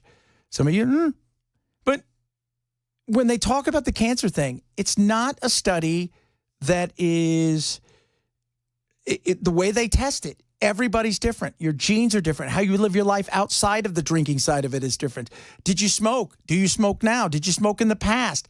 Those are the things you got to look at when it comes to this. But yeah, I mean, let's be real. Overdoing anything is crazy. We've confused the public, and the data would actually point to the fact that alcohol is a carcinogen and toxic to our cells, which means that it can cause DNA damage, lead to an increased risk of cancer. We'll see. It's just, we got the plastics and everything now. You've got all of this. I mean, just going outside. The snow has probably got acid in it. I don't know. And you should know. You walked out in it this morning. I did. I made it here safely, though. I made it foot by foot, inch by inch. I made it here. I fought through 7 minutes of walking to make it here. And the wind sucks. I'll let you guys know that. Wind was nasty. And apparently we're going to have this the rest of the week. With more chance of snow, I think, Wednesday or Friday. Friday, we're supposed to have a big, much bigger, air quotes, big snow. Yeah, big snow. Yeah, much bigger than today, yeah. Yeah, today was flurries. It was a flutter. Yeah. It was fun. It was the tease. It was the tease, but what's coming Friday? Oh, my God. It could be ferocious. Which is perfect for the weekend for those with kids. Yes. Perfect sledding weekend. Or staying inside all day weekend. Yeah. Oh, geez, man. Earlier today, while everything else was going on, this guy by the name of Joe Biden decided, hey, you know what? No more drilling in some of these areas. President Biden is taking sweeping executive action to ban all future offshore oil and natural gas drilling on America's east and west coasts, the eastern Gulf of Mexico, and Alaska's North Bering Sea. According to the White House, this move blocks drilling in more than 625 million acres of U.S. oceans. The president said in a statement, quote, "Drilling off these coasts could cause irreversible damage to places we hold dear and is unnecessary to meet our nation's energy needs. It is not worth the risks." So that's where he's going for. So that's not worth the risks. And look, I am not one of these people that says we don't have an effect on climate. There's 8 billion of us. We're going to have an effect. The thing is, what kind of effect? It's minuscule. And where they started measuring to where we are today, you can't take that seriously. You just can't, because the reality is we didn't have good measurements back then. The way that some of these things were set up, they were completely inconsistent and unreliable. But we do damage. You can't look at some of the areas and say, well, we haven't done anything. But we drill better than everybody else. We're actually trying and we're caring. That being said, it's also a reality that we still use oil and gas, and we're going to continue to use oil and gas because it's what's important to us. It makes our world go around until there isn't a need for it anymore. But every one of us today, whether you're drinking something that's plastic, what do you think that's made of? Oh, yeah. Oil and gas makes these things. Everything we use, everything we touch, oil and gas is a part of. And hamstringing us because you think that this is going to be a phenomenal thing to help us in the future over something that the countries that also need to be really checked in will never, ever, ever, ever do, because they won't put themselves in that position. And when we worry about all this, we forget that the more that we buy from other people, those are usually the people that hate our guts. So what do? Then on Friday, which nobody's talking about, he put something in effect that is going to hurt people of lower income more than anybody else, but it'll hurt everybody, which is new water heaters. What? This new natural gas water heater ban is a regressive tax on the American people. It's going to hurt the most vulnerable among us. That's what's so sad about this, that it is people who can least afford it that are going to have to pay the most for these new water heaters that they're going to have to install and retrofit into their places where they live. This is a sad day, I think, because it really is it's the poor that are going to be affected most by this ban. But they don't care. Because, well, first of all, it's obvious, according to this last election, that working people they don't care about any of that. But this is a cult, and the climate change nut jobs are out there, and they live for this. They do. They live for this kind of stuff, and they're cheering this. And this is a big kick in the grundle to Trump, because that's not a great way to start this off when you're already banning certain things. And we need to drill. We need to get control of what we have when it comes to our oil and gas. And we need to use it not only to keep prices down and for profit, but also to make it so it's about security of our home. And I'm not just talking about heating our home. I'm talking about our entire country. Because the more that we have control over that, just like microchips and everything else, the less dependent we are on people that are dangerous and hate us. Oh yeah. There's that, too. My name's Chad Benson. A lot of stuff still to squeeze into. Matt will be in here at 3, as he always is. It is snowing out there. Ken's going to have the latest of the snowpocalypse. It's happening. It really didn't happen, but it's cold. I will tell you that. I'm not going to lie to you there, kids. It is the Chad Benson Show, Super Talk 99.7.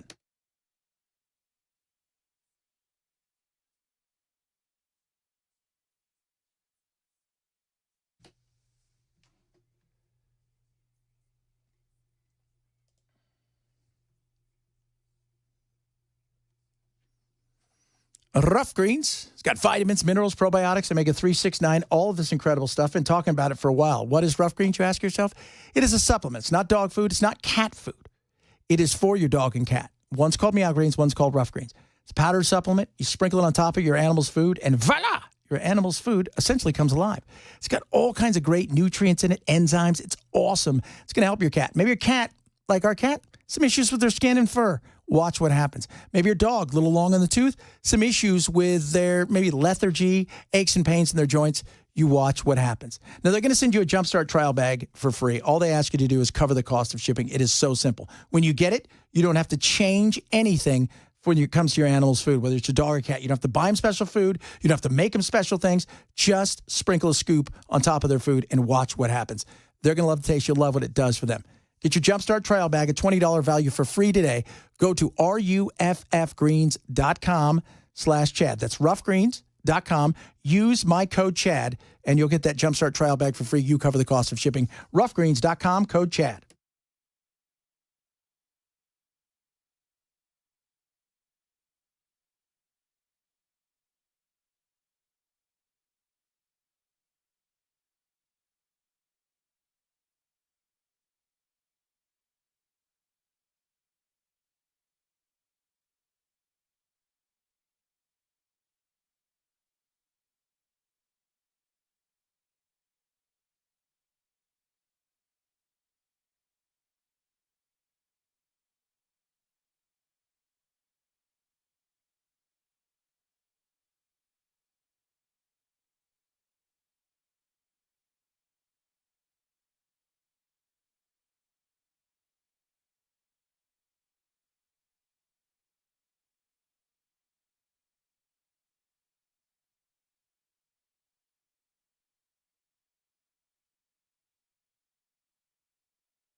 All right, still got a disabled vehicle blocking the right lane, 40 eastbound, right before Fessler's Lane. And then something in the roadway there, 40 eastbound near Stewart's Ferry Pike in Hermitage.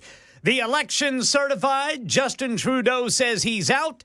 Middle Tennesseans speak out after shots are fired at a Walmart. And teenagers are arrested for smashing out car windows and rifling through people's personal belongings. Coming up at 2 on Super Talk 99.7 WTN.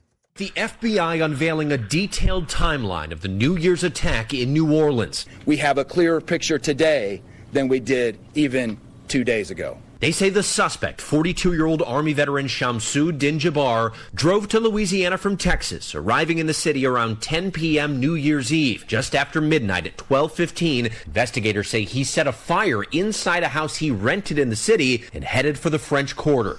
He also had paid a couple trips to NOLA, New Orleans, went to Cairo, went to Ottawa, it's in Canada.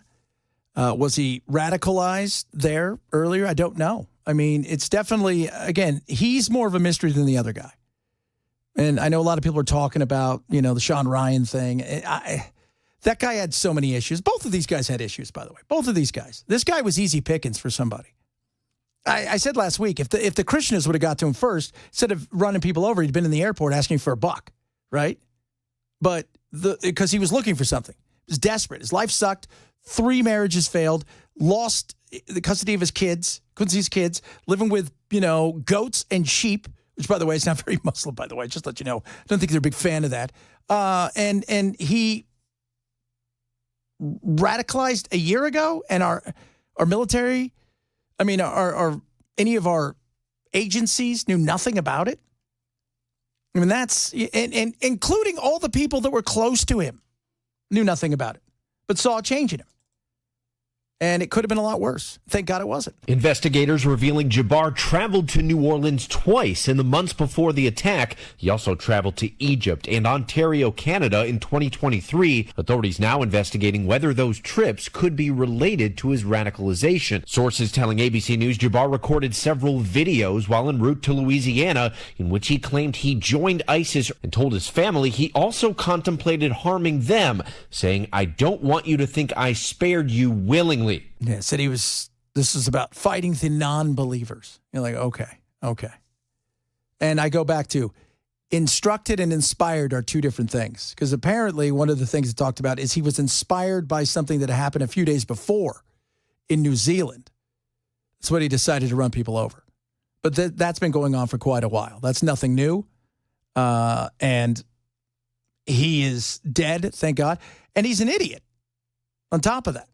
I mean, and that's the beauty of the unfortunate hell that he put people through is he didn't do it at 12:15. He did it at 3:15. Less people there. He didn't detonate anything. He burned down his house, but, the house that he was staying in, it's not going to get a review on Airbnb on that one. It's not. So, but thank God that he didn't go. Could you imagine what 12:15 looks like? Think about Broadway on a big night, like a big night. But think about cutting half of Broadway up and then sticking the same amount of people in there. What that would look like if somebody breached that. It would have been insane. But at 3:15, not as busy. Thank God he didn't kill as many. The question is not if, but when. What's next? A lot of stuff still to get to next hour. We got some crazy, wacky stories. Because that's fun.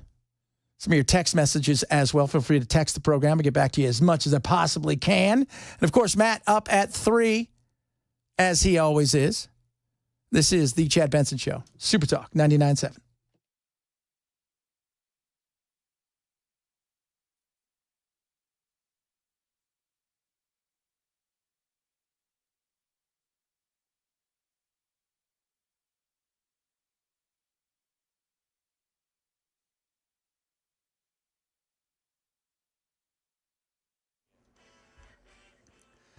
Two o'clock on the dot. I'm Ken Weaver with your top stories. Got the full forecast coming up in 5 minutes.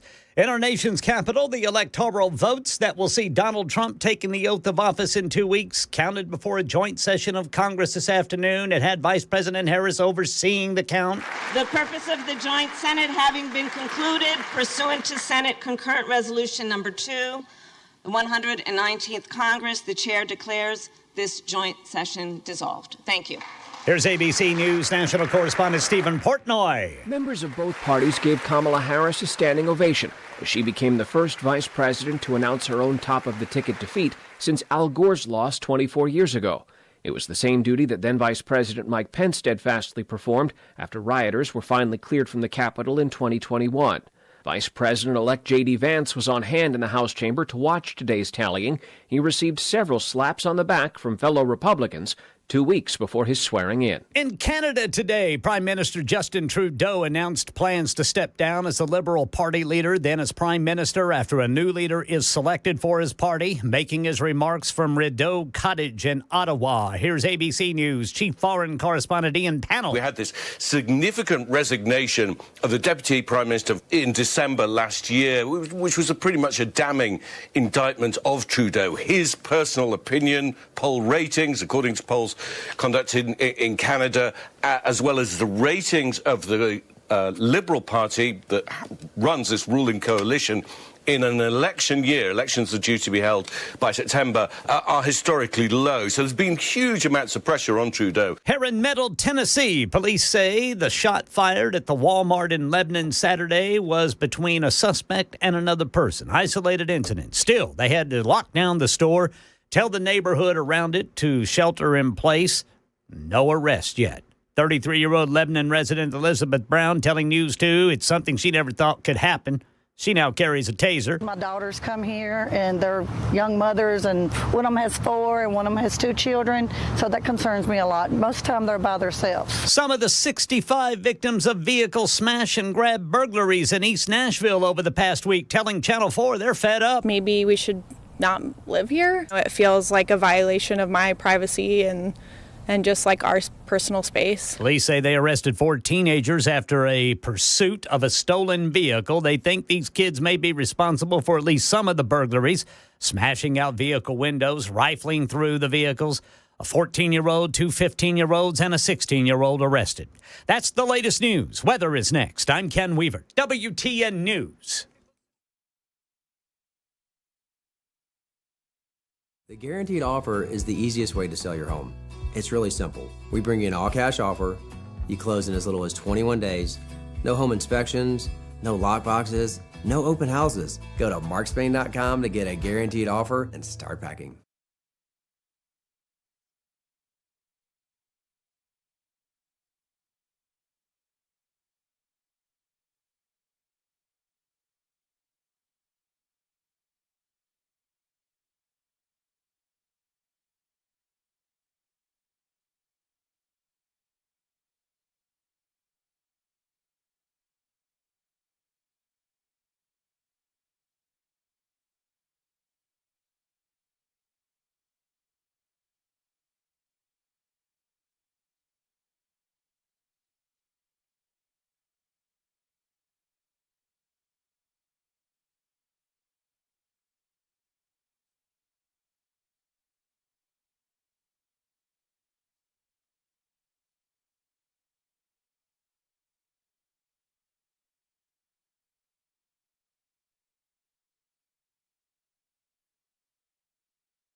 Don't waste your time going to other places. Go to the Wellness Institute of Nashville. I'm telling you guys right now, you don't mess with your back and you don't mess with your knees. And you go see Dr. Mitchell, Dr. Ashley. They'll tell you if you need to have surgery. If there's something like, look, this is a surgical thing, they'll tell you that. The reality is, though, your back is so important and your knees are important. Trust me, I know. Having played sports all my life, knowing there's a place I can go to, and Dr. Mitchell, Dr. Ashley will take care of me, help me with my back and my knees, send my wife there, because she's a bit of a mess right now. She's been working out. Again, it's about being healthy, and they're going to help you with that. It's about making sure they got state-of-the-art facilities. You go in there, it is incredible. You walk in, you're like, whoa, it's amazing. Then you see all of the stuff they have. Nobody's got a facility like theirs in the country. It is amazing. Right? So there's no pills, no spinal creams, none of that stuff. This is going to help you with your nerves and your disc. It is incredible. It's the Wellness Institute of Nashville. And let me tell you something. Me, Chad Benson, the Wellness Institute of Nashville, they got my seal of approval. And I tell you what, it is incredible. I want you to do this. Call them today. Tell them I sent you. All right? 615-246-5009. Go there. See Dr. Mitchell, see Dr. Ashley. Tell them I sent you. Check out that KT knee machine as well. That is incredible. Go over there today. 615-246-5009.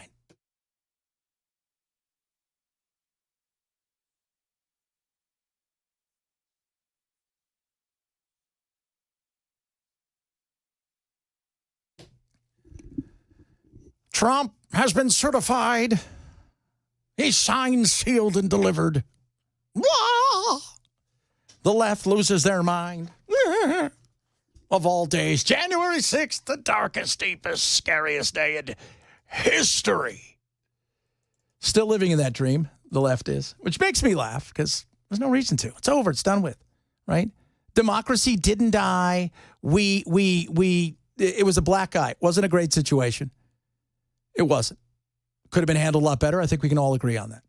But to listen to people lose their mind over this as if, well, you guys have no idea how close it was that we didn't exist as a nation. I think we need to find moral clarity, in this country. And I just remember after January 6th, you had someone like Mitch McConnell placing the blame on January 6th where it belonged, squarely on Donald Trump's shoulders. Mm-hmm. And then you started seeing people backtrack that and losing their moral center. You had Condoleezza Rice, I believe, on this very show saying, we need to move on from January 6th. I say no.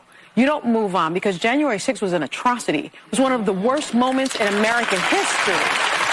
And when you think about the worst moments in American history, like World War II, things that happened, like the Holocaust, chattel slavery, we need to never forget because past becomes prologue if you forget any race. Okay, settle down there, Sony Houston. I don't think you guys understand this. It's the worst day in the history of mankind. Condoleezza's right. You don't live in yesterday because it ain't going to help you, right? If you want to move forward, try this. Go outside and walk forward today and all the while look backwards. See how long you get before you run into something. It doesn't work, all right? It wasn't a great day. We learned from our mistakes, and there were plenty of mistakes. I thought Trump could have done a better job. Some of you were like, you hate Trump. No, I don't hate Trump. But I can be honest. You guys want honesty, right? I'm going to tell you guys this now. This is not about affirmation. I'm going to give you information. You make up your own decisions. We don't have to agree on everything. I want Trump to succeed. I stand behind him 100%. That being said, I think he could have done better that day, if we're honest with ourselves. And he didn't say go down. He said march peacefully. But those people made ridiculous maneuvers. They shouldn't have been doing what they were doing. They shouldn't have. They engaged when they shouldn't have. But that was their decision. And the police gave as good as they got. And I'm not going to sit here and lambast the police because until you've been in that situation, let me tell you something. I'm not here to judge on either side when it comes to that. But you made that decision. It got out of hand. And alas, here we are. But to live in that only as if, oh my God, we almost lost democracy. It was almost gone. It was so close. That's such a bunch of crap. Hooey, I say. Earlier today, Richard Haas, Washington Post, was on with Morning Joe talking about how close we are to losing the democracy. What it shows, Mika, is that American democracy, as we close in on our 250th anniversary, we're still a work in progress and we're still vulnerable. Right. I mean, just think what would happen the last 2-3 months if Kamala Harris had won a close electoral victory. It would have been challenged in the courts. It would have been challenged in the streets. It would have been challenged in state legislatures. Long before January 6th, this time around, it's not clear to me what this country would have gone through. Mm-hmm. We escaped it only because the Republicans, who have challenged in some ways the rule of law, came out victorious. But we shouldn't assume the fact that this January 6th is going to be orderly and peaceful, that we're out of the woods. We're not. First of all, democracy wasn't going to be destroyed. The government was never going to be taken over by a bunch of people that were there for the most part to celebrate Trump, to let their voices be heard, to walk peacefully through there. All right? They shouldn't have done that. Okay, fine. You give them a misdemeanor trespassing. We all move on with their lives. Some people engaged when they shouldn't have. Some people thought in their minds, oh, my God, I'm here because Trump is, he's given me the code words. And there are a few of those people. But I will tell you this ridiculousness of let's like Sonny Houston, this is just like it's not like the Holocaust. It is nothing like 6 million people being systematically murdered by a maniacal German who started a war that caused the death of over 50 million people. These are not the same. Okay? It wasn't a good look, but it wasn't chattel slavery. It wasn't. You just, what are you talking about? Because he lives rent-free in your mind. And these people are like, but no, we've got to. And look, one thing Richard Haass was right about, and again, smart guy, I don't have to agree with his politics. One thing he's right about is this stuff that we have, this beautiful world of democracy and freedoms, it ain't free. It was never cheap. People paid with their lives. This is the greatest experiment in human history. Self-governing. Not monarchy, not people who are there through might and power. We self-govern. We have this thing where we turn over power, being the most powerful person in the world and saying, here, I didn't win, you did. That's what happened today. It's the beauty of our country. It's freaking amazing, but it's not free. You have to work at it. Kids aren't being taught anything in school about what our country is all about. When I was in England, I was amazed when I was younger. I'm 16 over there. I'm taking some classes and stuff. They learned more about our history than we learn about our history. And it's not just about the Revolutionary War. They learn more about our history, learn more about Civil War. They learn more about a lot of the stuff that took place in our country than we do, because we just don't teach it anymore. And that's sad that we're in this weird world where our kids don't learn anything when it comes to what it is. And part of that has to do with, depending on where you are in the country. Part of that has to do with what unions have gotten to these books and what books they're going to allow to get into classrooms. I mean, that all plays a part of it. But there are certain things that all kids should know. And they even talk about, before you even get out of school, you should be learning some of this stuff. And what this says to me is we've got to double down on the lessons of what happened. So what do we need to not take for granted that American democracy is here to stay. We need to teach it to our young people. Civics needs to become a staple of American education in middle schools, high schools, and colleges. I would say... I would add to that national service, but that's the second thing. I would say begin with civics, that no one should be able to get a degree in this country without being fully familiarized, educated, read the documents, read some of the history. Public service ought to become mainstreamed in this country. So we bring Americans together who are now living in totally red or totally blue counties or states. That's not going to happen. But should the bringing people together, because most people right now, they have no want to be around somebody who doesn't believe the way they do. I like that. I love being challenged. I love having conversations. And the first thing I do is I want to find what's our commonality. What do you and I have in common? Because I bet you find out it's a lot of things. That's why I say sports is the greatest equalizer when it comes to commonality. You go to a game, right? Well, not right now, the Titans. There, it's over. Thank God. But you go to a game normally, and you've got 50, 60, 70,000 people, depending on where you're going. Some people are conservatives. Some people don't care about politics at all. Some people are liberal, but everybody's cheering for the same cause. So it's a commonality. And I used to say when I would, again, I traveled all over the world, you'd be in an airport and nobody speaks English, right? And I've been all over. I'm looking around going, all right, and I'm sitting there and I'd see somebody and they'd have a Yankee hat on or they'd have a Laker hat on or whatever it is. And you like the Lakers? There was a commonality. And if there were, a lot of times they were from our country, because it was way back in the day, and you'd be surprised about I don't know anything about them outside of that. But that portion of it, let's all hang out together, come on. The other side of it, yeah, we should be teaching more about our country. We should be teaching over the fact that we've got freedoms that no other countries enjoy. If you're not paying attention to what's going on in Britain right now, it is crazy. It is nuts. And this is all in the heels of this scandal that it's starting to explode again. But it goes back much further than that. This grooming scandal where you've got people that are going to jail over ridiculous things and people who've done horrific things who are seeing very little, if any, jail time. You post a meme, you may be in trouble. Could you imagine that in our country? Oh, sure, there would be. You'd find some people on the left that would probably like something like that, as long as, again, it is about, the other side's done it. Because both sides, if they give a chance, they would like the other side. I'm not like that. I want to hear what everybody has to say because it's important. Absolutely important.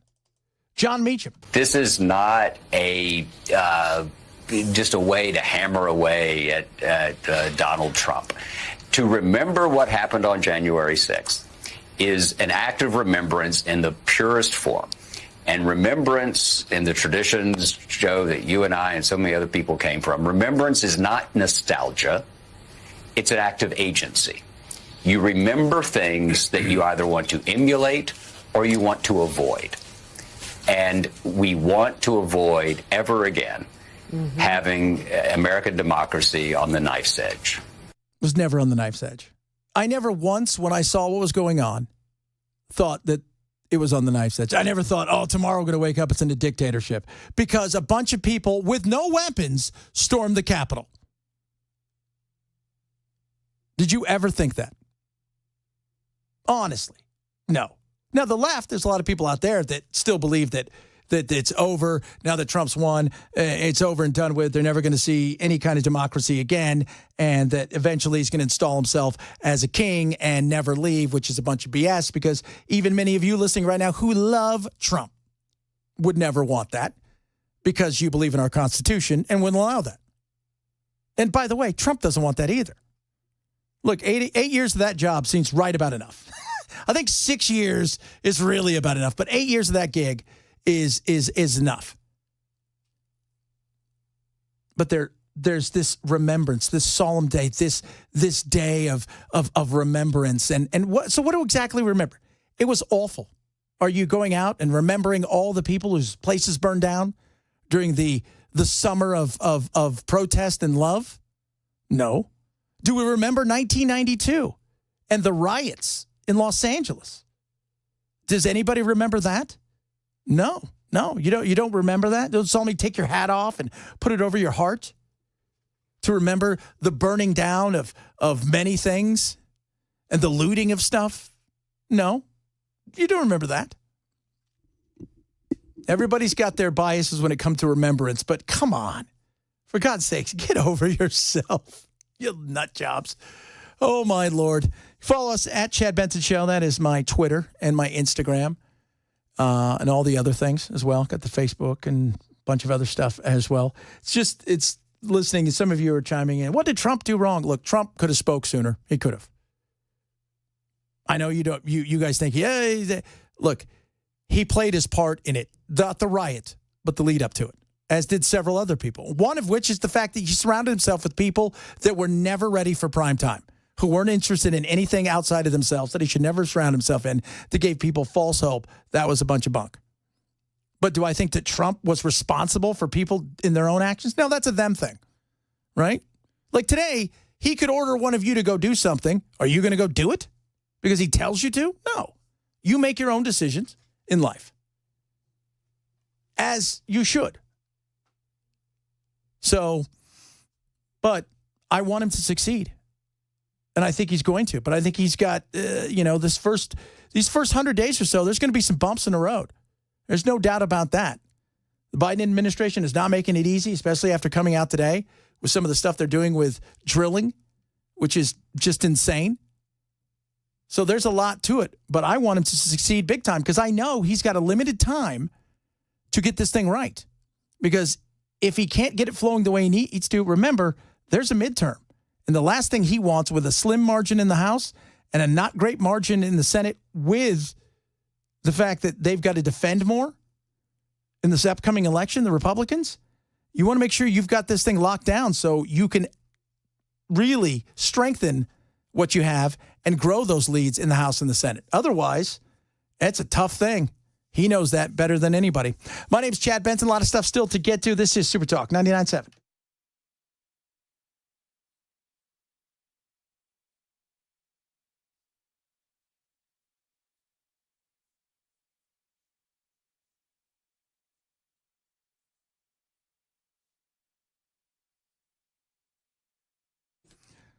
Bulwark Capital 2025 is here. So you're thinking, what's Bulwark Capital? So imagine this. Talk to my buddies over at Bulwark. Zach Abraham, Chief Investment Officer. Call 866-779-RISK today. He's going to give you a risk review. That's where they go through the portfolio you have for your retirement. Talk about where you want to be in life. So maybe you want to sit on an island and do nothing. right? Like that's your goal. You just want to drink out of a coconut, hang out. Maybe your goal is to continue to work part-time. It's something you've always wanted to do, but not really have to worry about anything. Are you in position right now? Well, 2025, uncertainty globally. We're going to have probably some turbulence along the way. Put yourself in that position. And Bulwark's going to give you what they call a second opinion. They're going to go through it, look at everything, tell you where you need to be, hand it to you, no pressure. It's a simple risk review. Call 866-779 today, 866-779-RISK, 866-779-RISK, or go to knowyourriskradio.com to sign up. Again, doesn't cost you anything. KNOW, yourriskradio.com today. Investment advisory service offered through Trek Financial LLC and SEC registered investment advisor. Investments involve risk and are not a guarantee. Past performance does not guarantee future results. Trek 24378.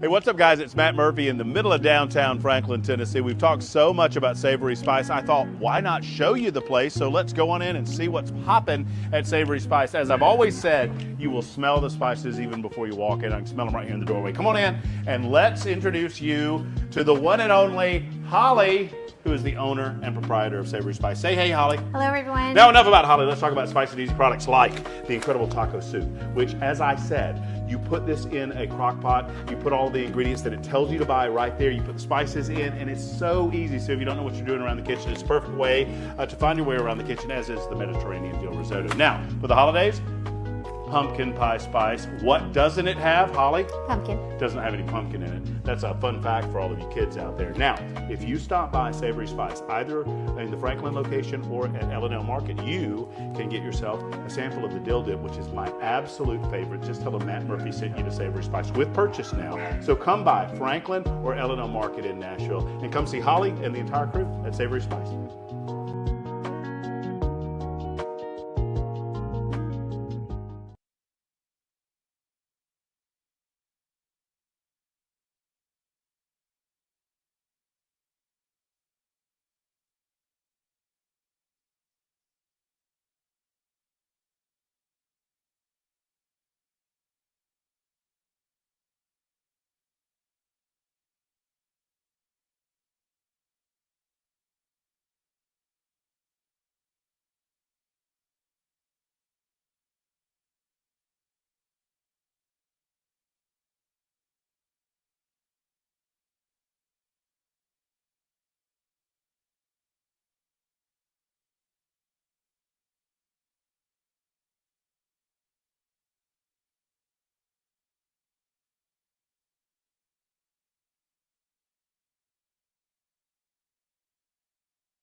All right, drivers over there on the West End, you've got a crash at 21st Avenue North. Still have that disabled vehicle blocking the right lane of 40 eastbound before Fessler's Lane. Then we had a crash in Hermitage, Lebanon Pike, just west of Tulip Grove Road.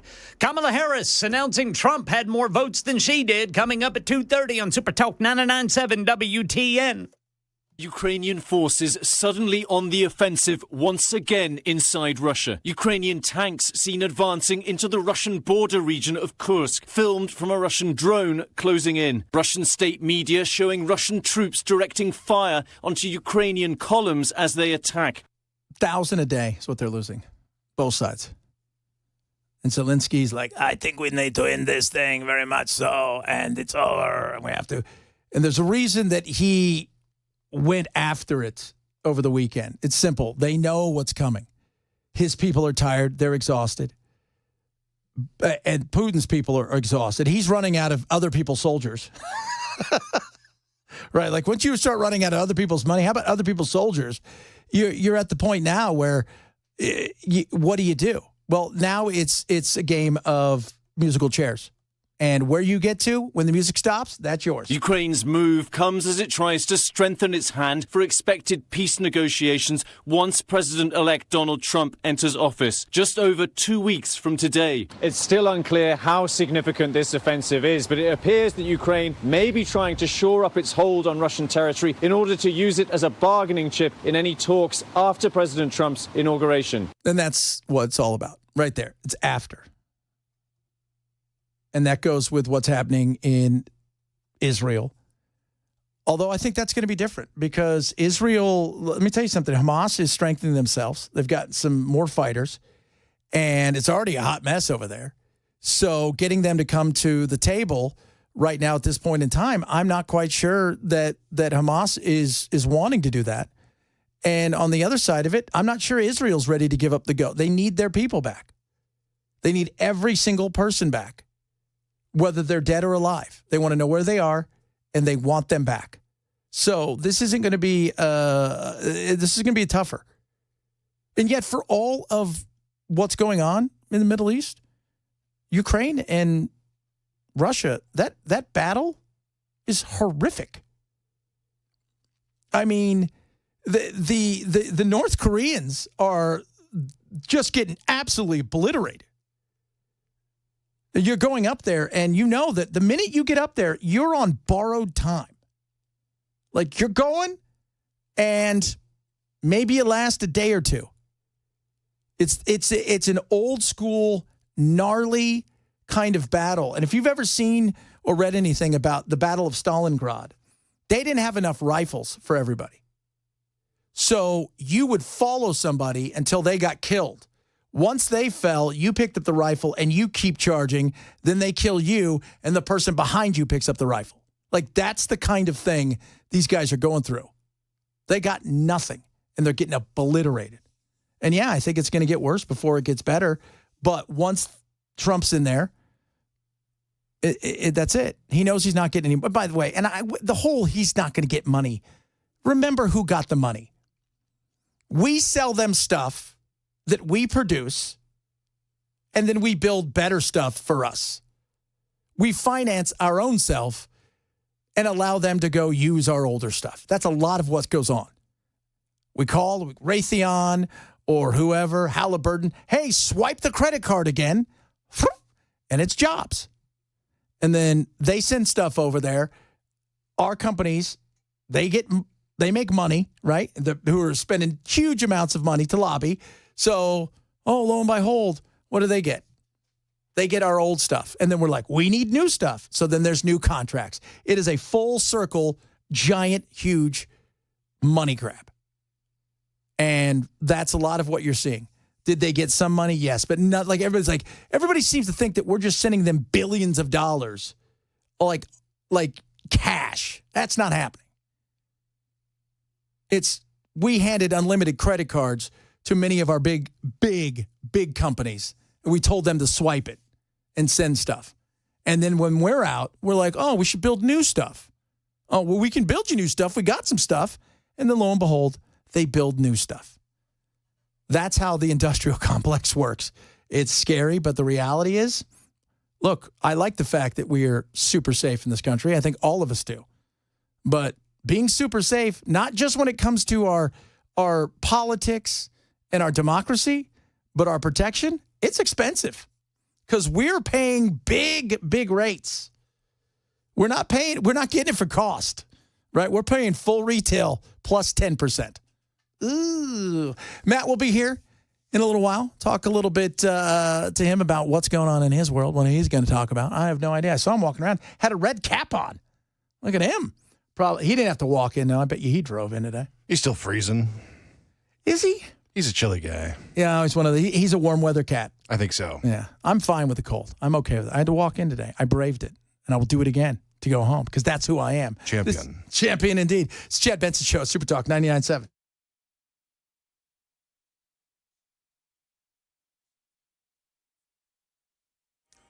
2:30 on the dot. I'm Ken Weaver with your top stories. Got the full forecast coming up in 5 minutes.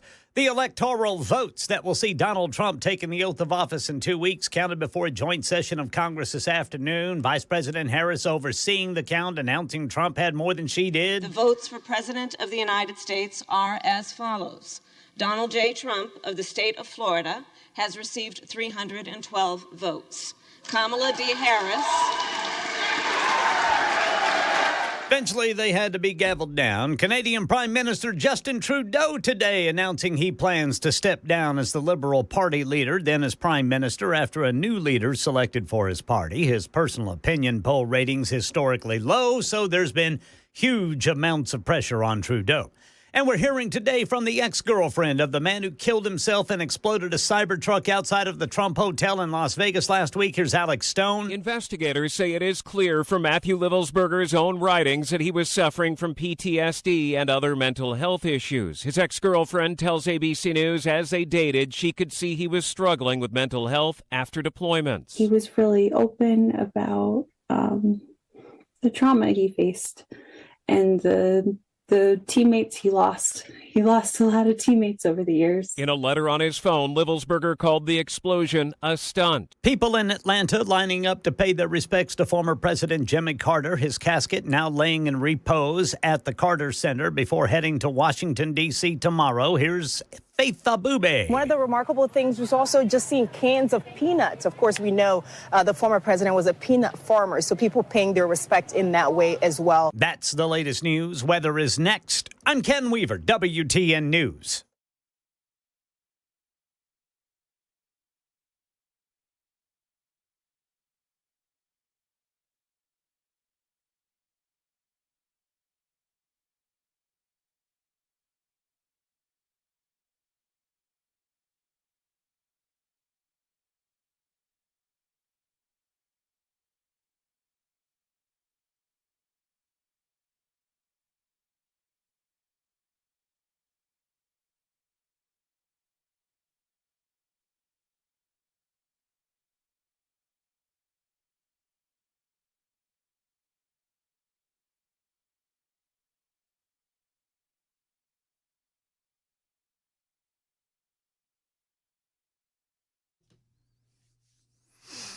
Rough Greens, ruffgreens.com. Go there now and get yourself something for your cat or your dog. So let's say you got a dog, a little long in the tooth, old, right? Maybe got some hitching a giddy up, sore aches and pains in their joints. Rough Greens is going to help with that. Rough Greens has vitamins, minerals, probiotics, omega-3, 6, 9. It's got all this incredible stuff. It's got powerful enzymes, right? Fruits and vegetables. It's awesome. And all you do with the supplement is sprinkle on top of your dog or cat's food, and it's going to help your dog or cat. It's going to help bring their food to life, essentially. All those nutrients are, let's be real, that stuff is shelf stable. It's not healthy. It's just meant to be enough nutrition to get them by. This is going to help bring your cat and dog's food to life. I want you to try a Jumpstart trial bag for free. They put it to the test, my buddies over at Rough Greens. Go to ruffgreens.com, use code CHAD. You cover the cost of shipping. They get you a trial bag for free. It's a $20 value. Ruffgreens.com, use code CHAD. Ruffgreens.com, code CHAD.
Sounds a little Faith No More-ish.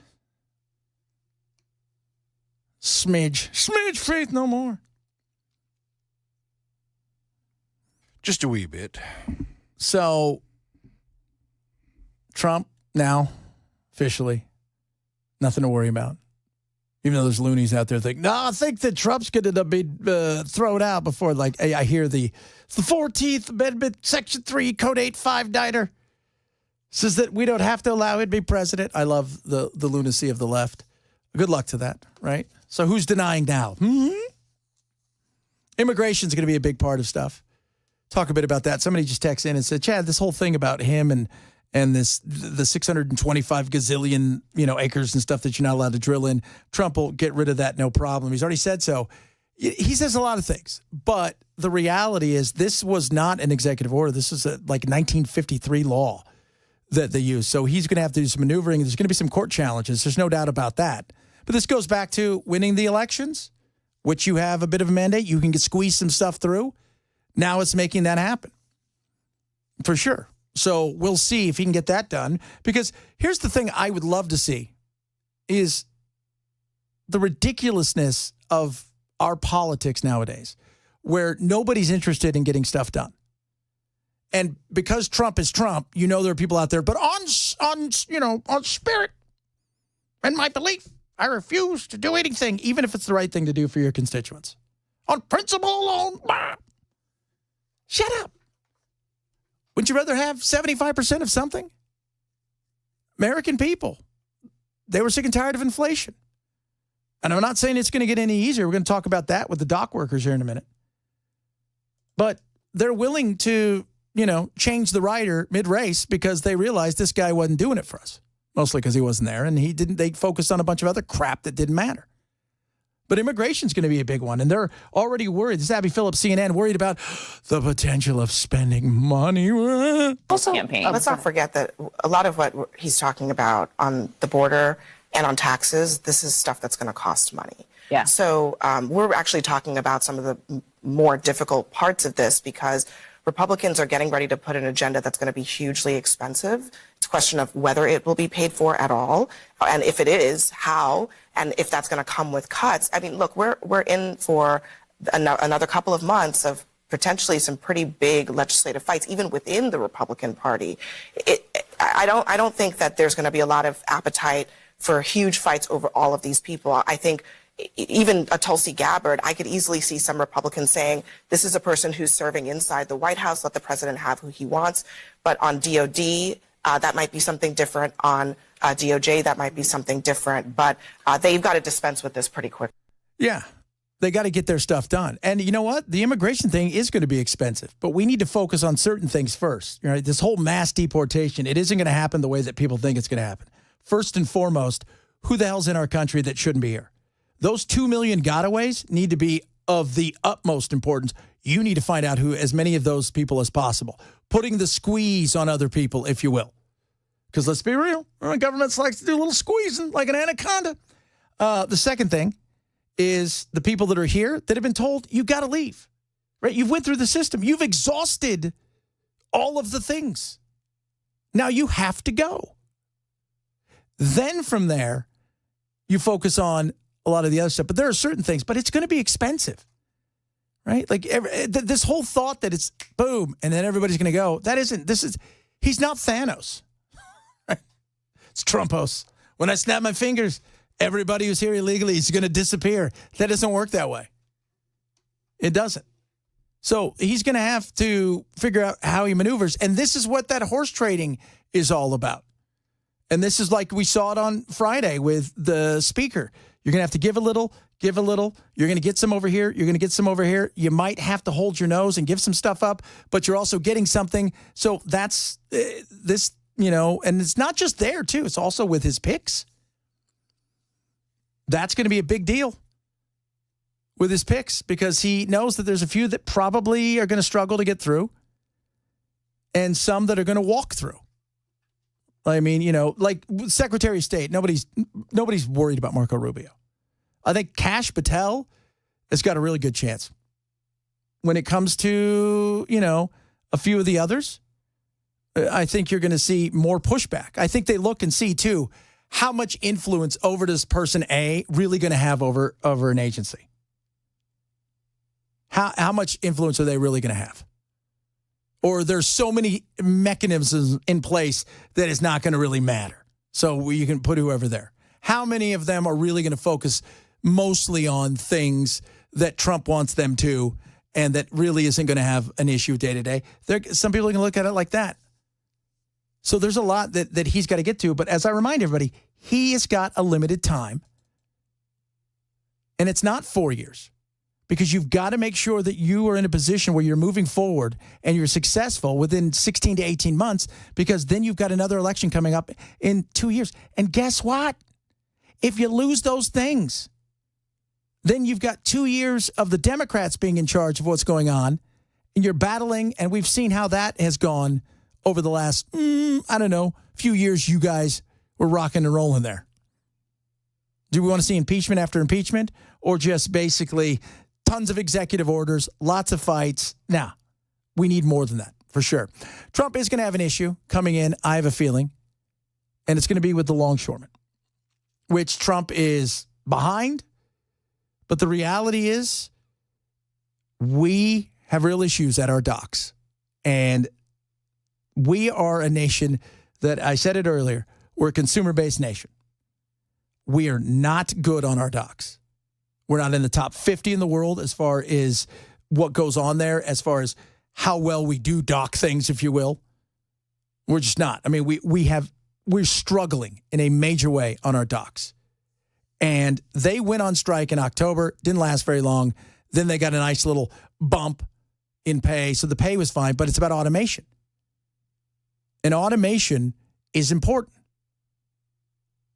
And people don't want to hear that, but when I listen to the people on the docks, they're worried about their job. Totally understandable. But you're not efficient.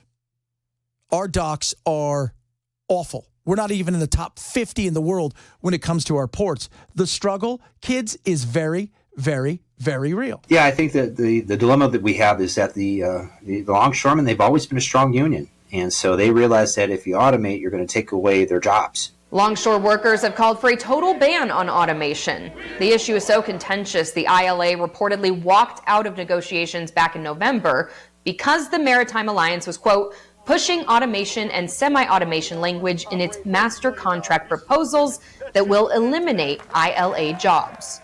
They want to go automation. They want more money now. Get rid of these men. We don't need them no more. It's a big change going on. I've been fighting automation for years. They destroyed LA. They put a fully automated terminal at the Maersk line. 800 longshoremen lost their jobs. If it was up to them, they would like to see everybody lose their jobs. Because do you realize that LA and Long Beach were so bad? Dead last in efficiency before that. Dead last. They were not efficient. Now, you and I mean, look, I can look and say, I don't want anybody to lose their jobs. That being said, you're standing out there with your horse and buggy, right, and the whip, and you're screaming as the combustible engine comes by, and you're thinking, that's not the future. The future is horse and buggy. The future is candles and whale fat. That's the future. It's whale fat. No, the future is this. AI, as well as automation, is the future. Everybody worries about, well, automation is going to take my job. It's not coming as fast as you think, but this isn't brand new. The rest of the world is already efficient. The rest of the world is already automated. We're living like it's the 1970s, and they're so far ahead of us, and it's bad. Despite these concerns, employers have promised no jobs would be cut due to automation. This is kind of the conundrum that we're in. Ideally, we should be automating to streamline operations, to be able to move things in and out. But unfortunately, automation does come at a price from a job standpoint. And there will be less jobs on the ports if you automate. And so this is kind of the sticking point. The union has found an ally in President-elect Donald Trump, who met with leadership in December and shared his pro-labor views. I've studied automation and know just about everything there is to know about it, Trump wrote on Truth Social in December. The amount of money saved is nowhere near the distress, hurt, and harm it causes for American workers, in this case, our longshoremen. And I care about price and efficiency. I think that's most people. If you're a longshoreman, yeah, you don't want your job to go away. But what you start to do is to weed the jobs out. What you start to, and by the way, there's a difference between, there are some people that are longshoremen, some people who work on the docks who aren't longshoremen yet. And what you do is you slowly eliminate the jobs by not hiring. As they retire, you don't hire. And that's how you do it. Well, what about the job? What about the jobs? Do you want efficiency? We are so bad, it's crazy. We're not in the top 50 in the world. And before they moved in Los Angeles and Long Beach, when it came to the docks, their efficiency was the worst in the country. We need this because this is where our goods come from. And the big companies, by the way, they get around this. If you don't remember some of that stuff that was going on, the Walmarts and the Targets and everything, they've got their own areas that they go around. They've got their own things that they do. But what about the mom and pop shops? Supply chain expert Patrick Penfield told us in September the U.S. is woefully behind when it comes to automating its ports. And global rankings have the busiest U.S. ports ranked near the bottom of the pack when it comes to efficiency. There's not a single U.S. port in S&P Global Rankings top 50. Sadly, the United States has some of the worst ports in regards to automation. You could even consider some of our ports as good as a third world country's ports, just because there's not a lot of automation there. Yeah. Like, do you want that? It's like, oh yeah, it's third world ports. This is great. Third world ports are awesome. I love being inefficient. No, I want efficiency, and I want it to be cost prohibitive for everybody. I don't want to blow out everyone. But I look at the world as if you're not adapting, you're dying. And you've got to learn to adapt. And they don't want to. They want to protect their job. It's the same thing you're going to see with the Doge. This has nothing to do with protecting a program. This is all to do with protecting jobs. And for the federal government, they've got laws that protect their jobs. If the longshore workers do strike again, the backlog at ports will quickly build. Eventually, that backlog would have a ripple effect throughout industries and ultimately Americans' wallets. So you'll see, again, congestion. So rates will go up. You're going to see issues with food because, there's a lot of food that goes through the East Coast ports. So in order to get that food, you're going to have to air it in. And so if you air anything these days, it's going to cost a lot more money. And so that's kind of what you'll see prices go up. At first, you'll start to see stuff. There'll be some availability issues where you won't see as much food as you do, like bananas and seafood. And then eventually, the food retailers will bring that stuff in via air. And then you'll start to see significant price increases. Again, the deadline to avoid this calamity is January 15th, just 5 days before Trump's inauguration.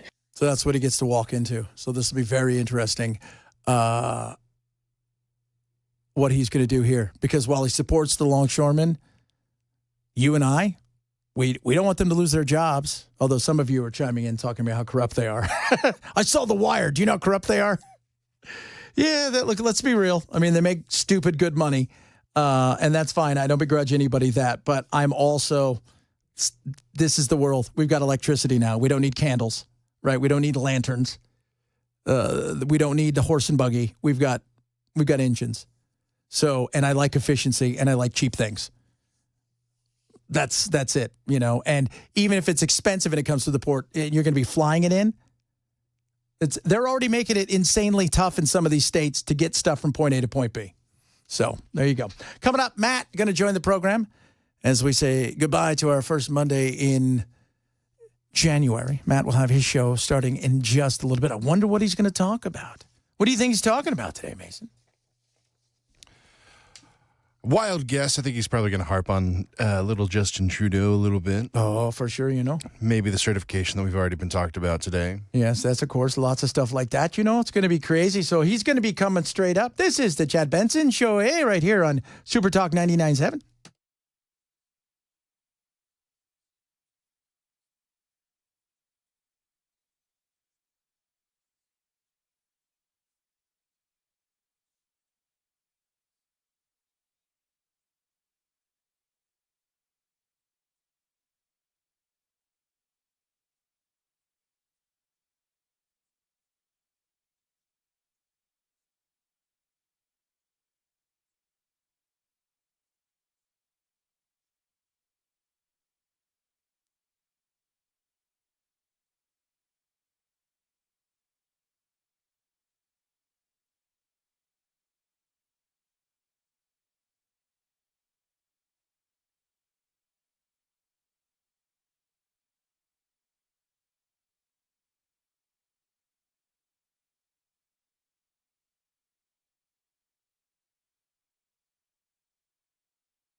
It is a solemn day in our nation's capital, and that's CNN and MSNBC.